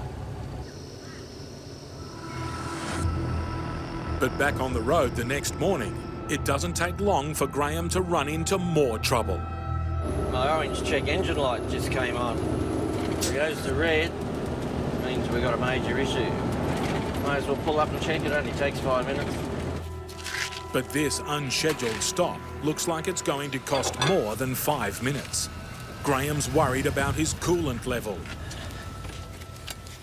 Bubble here, we're supposed to be able to view the level of the coolant, but I've never been able to detect it. It actually looks like it's empty. And there's another problem. I don't want to hang around here for too long because we've got bushfire lurking over there.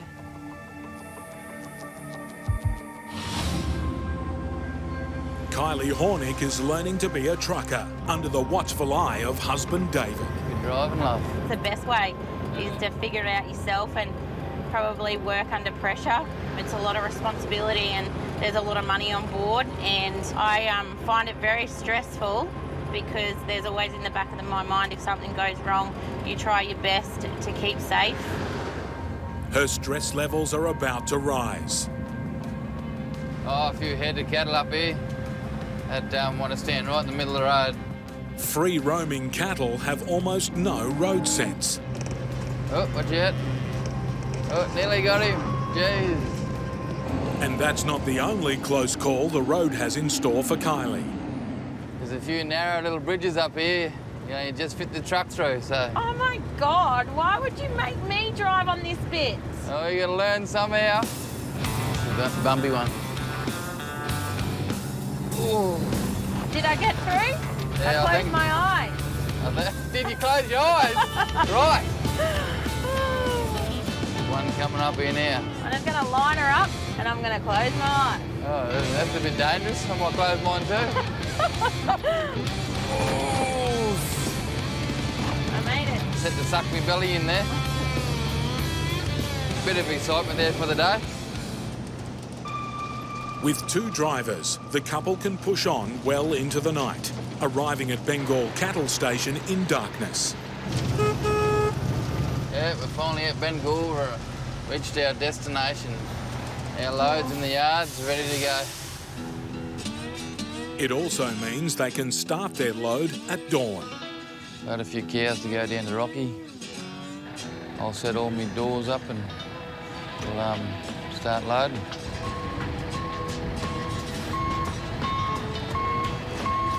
But not everyone's as keen to get going as David. Any job's risky. Just got to take heaps of care what you're doing and be mindful that the beast can turn back on you any time. He doesn't like you being right there, so he'll tell you and then he'll chase you. And then you got to leg it flat out. Hey! Hey! Good! Hey! Go back. Yeah, no, that low was real good. I was very happy with that. No cranky ones anyway, so just got to worry about them big bulls. Sometimes they get a bit snotty, but all in all, it's very, very successful load. Thanks for that. Yep. See you next time, See you next time. Yeah. See you next time, Lindsay. Nice to meet you. See ya. With a full load on, it's time to get back on the road. They want to reach their destination of Rockhampton by nightfall. But it looks like they've brought the rain with them. Ahead, storm clouds are gathering. Back in Brisbane, Shane's busy in the kitchen and up to his ankles in water. sort of had the tarps off, trying to get the frame down. But yeah, a big shower come through and sort of surprised us. Got a bit wet inside, but yeah, that one just caught us out. The minute we got it tarped up, it started raining. I opened it back up and keep going.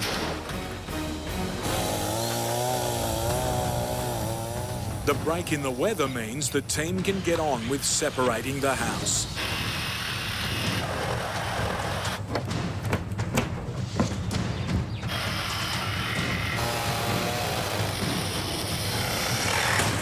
There she goes. It's apart. Finally. Yeah, if it wasn't for the rain, it would have been a lot better, but that's the way it goes. Wait, trial brakes up for a minute. Yeah, well, it's all cut apart. Just got to move them apart a bit so we can put some bracing on them and tidy them up and get them ready for the night. With the house halves finally loaded, Shane and the boys can take a break before the big move starts at midnight. When it comes to trucking houses, Robbie's the man. It's a decent size, especially coming out of the CBD. Hopefully it'll pull out. That front yard is like a swamp, so yeah, when we start climbing up onto there, hopefully it doesn't sink too much. It's gonna be a bit of fun, but we'll get the show on the road, we'll get all these cars out of the way and get moving. Once we can turn out here on the Lutwich Road, we basically want to go wrong side all the way down there. Armed with his permits and police escort, Robbie takes the lead truck and inches the convoy out into the narrow Brisbane streets. Yeah, you're right, couple hundred. Yeah, keep coming.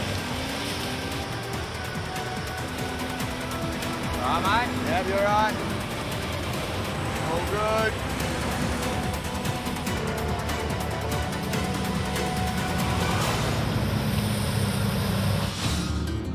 Husband and wife, David and Kylie Hornick, are en route to Rockhampton with a full load of cattle. We've got to be mindful now that we've got a load on and not to do any big movements. We could be up anywhere around 60 tonne on now. Take it nice and slow around them corners. You don't want to be knocking them cattle around, potentially bruising them. Every load's a big responsibility and hopefully it goes smooth and that means that hopefully we'll be back another day. When they make the bitumen, it's a good time to stop and check their passengers. Give them a quick check, make sure they're behaving, see if they're all upstanding and that. Run your eyes over the tyres, see if you've got any flat tyres or anything. And give them a rubber mallet so I don't damage my rims. Yeah, I've changed a tyre once before and the old cattle just pissed all over me. And I just had to lay there and take it. We just checked that they're all standing and they're all found their feet and found their line in the crate. All the bottom's standing, so that's good. It's dark when the couple make it into Rockhampton and the final destination for this load of cattle. It's a good feeling when you're back up to the ramp and just about to unload them. Hey, walk it, hey. Unloading at night complicates what can be a dangerous enough job in the daylight. The cattle balk a lot at night time. They don't like to be unloaded at night. The shadows, things like that. It's always risky too when you're up there, like all your feet are wet and muddy. Hey! Who's you? Hey! After a long day in the trailer, the cattle are cranky, and this big bull looks like he's in no mood to go quietly. Righto, now you can go off. Hey! Hey!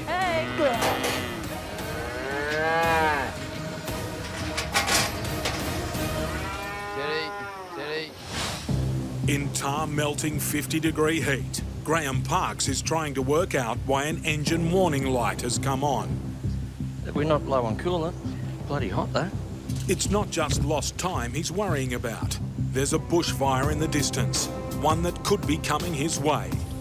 If it's a radiator problem, it's risky driving on. I haven't got coolant, but I've got plenty of water to put in it, which will get us by. But Graham has a strict deadline to get a section of railway line to a mine, still more than 1,000 kilometres away. Just keep going, keep an eye on it. It's only the orange one. Hopefully it won't lead to the red one. day is not over. Back on the road, and with time to make up, Grahame puts the hammer down. But the truck's still playing up. The temperature gauge is climbing. So I've backed down. I dropped down to nearly 80 kilometres an hour. Now I'll be keeping an eye on why it's starting to come up. I mean, the fact that it's hot outside shouldn't be causing it to do that. It seems like there must be an issue in there somewhere. I'm going to back right off and hit the cruise control on about 85k for a while. A couple of months ago there was a faulty wire at the back of the radiator that was causing the check engine light to come on. Could be something similar, hopefully. Grahame can't afford another stop. He makes the call to press on, hoping the engine light is a false alarm. I sat on 85 k's for a while and temperature didn't fluctuate, so I moved up to 90 and I'm happy to just plod along at 90 k's an hour. If you're going quick in this heat, of course it's going to be heating it up. It's probably one of the harshest temperatures in the country at this time of the year. There's another massive fire over here. With one eye on the bushfire, Grahame pushes on to his delivery drop. And we'll be in Tom Price tonight, ready to complete this journey and unload tomorrow. Graham's been on the road for 5 days and covered 5,000 kilometres, one side of a vast continent to the other. He's finally made it to the mine, and a vital piece of rail line is delivered on time. All in a week's work for the former city payroll manager who swapped his computer screen for a windscreen. Used to be an office worker, always wanted to be a truck driver, and now I'm in my element. I love it. I was meant to be a trucker, mate. David and Kylie are battling to unload cattle in the dark, and this big fella doesn't want to budge. He's been dehauled, but he's still a force to be reckoned with. Steady. Luckily, he doesn't seem to like pink. Hey! It's Kylie that moves him on. It's good to see they all walked off. It's a very happy outcome. Good work. Let's go for dinner and a shower. Keen to get home to see the kids, it's a quick turnaround. 5 a.m. start. I don't really like early starts, but the boss said get up and get going. Don't say anything, David. It's early. Righto. He's always got something to say. So that was a beautiful gear change, love. See what I mean? Further down the road, there's a message over the comms. 7 metre wide oversized load, mate. An oversized load is headed their way. No small problem for novice truckie Kylie. It's an 8 metre load, so There's two of them. Gonna have to try and get off as far as we can. As soon as I find a spot, I'm just going to pull over and just wait. But she's driving a narrow stretch of road with steep, wet sides. Nowhere really to pull over here. You have to try and nose in there, mate. You better start pulling in there now. Pull in there. Yeah, we might just get there by the skin of our teeth. The cab's off the road, but the trailers are still poking out. The oversized load is nearly upon them. You jump in. You can jump in, David. Jump in. Hope there's nothing behind us. There was. We'll have to try and dip down the edge here. David needs to be quick. Bloody hell, it's going to be a tight fit here.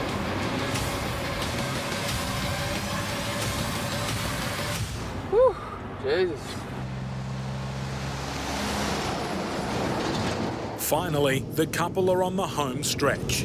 As it gets closer, I'm getting more excited. They'll be there waving, calling out our names. I can't wait. And they'll be asking David probably to honk the horn because they love it. She's right, on all counts. Home, sweet home. It hasn't been the most profitable run, but with some happy new customers, it'll grow their business and help their young family into the future. Cattle. Oh, thank you. Robbie's house-moving convoy has made it to the Gold Coast and the delivery site. All right, so we're at the block, and it's literally just stopped raining. We'll drop this fence out of the way, we'll have a look and see what we got. Heavy rain has left the recently cleared suburban block a muddy mess. We're just putting down the AV mats to try and stay up, but it's pretty wet, so see how it goes.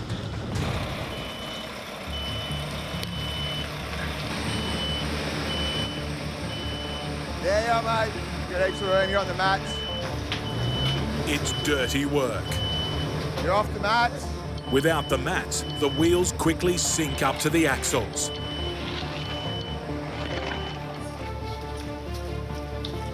We're bogged. The trailer hydraulics are the only thing that can get them out of trouble.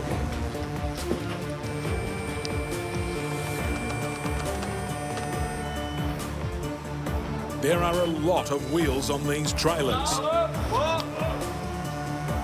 That means a lot of lifting and a lot of shifting mats.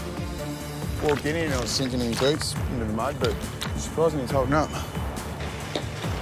Get a bit harder to you.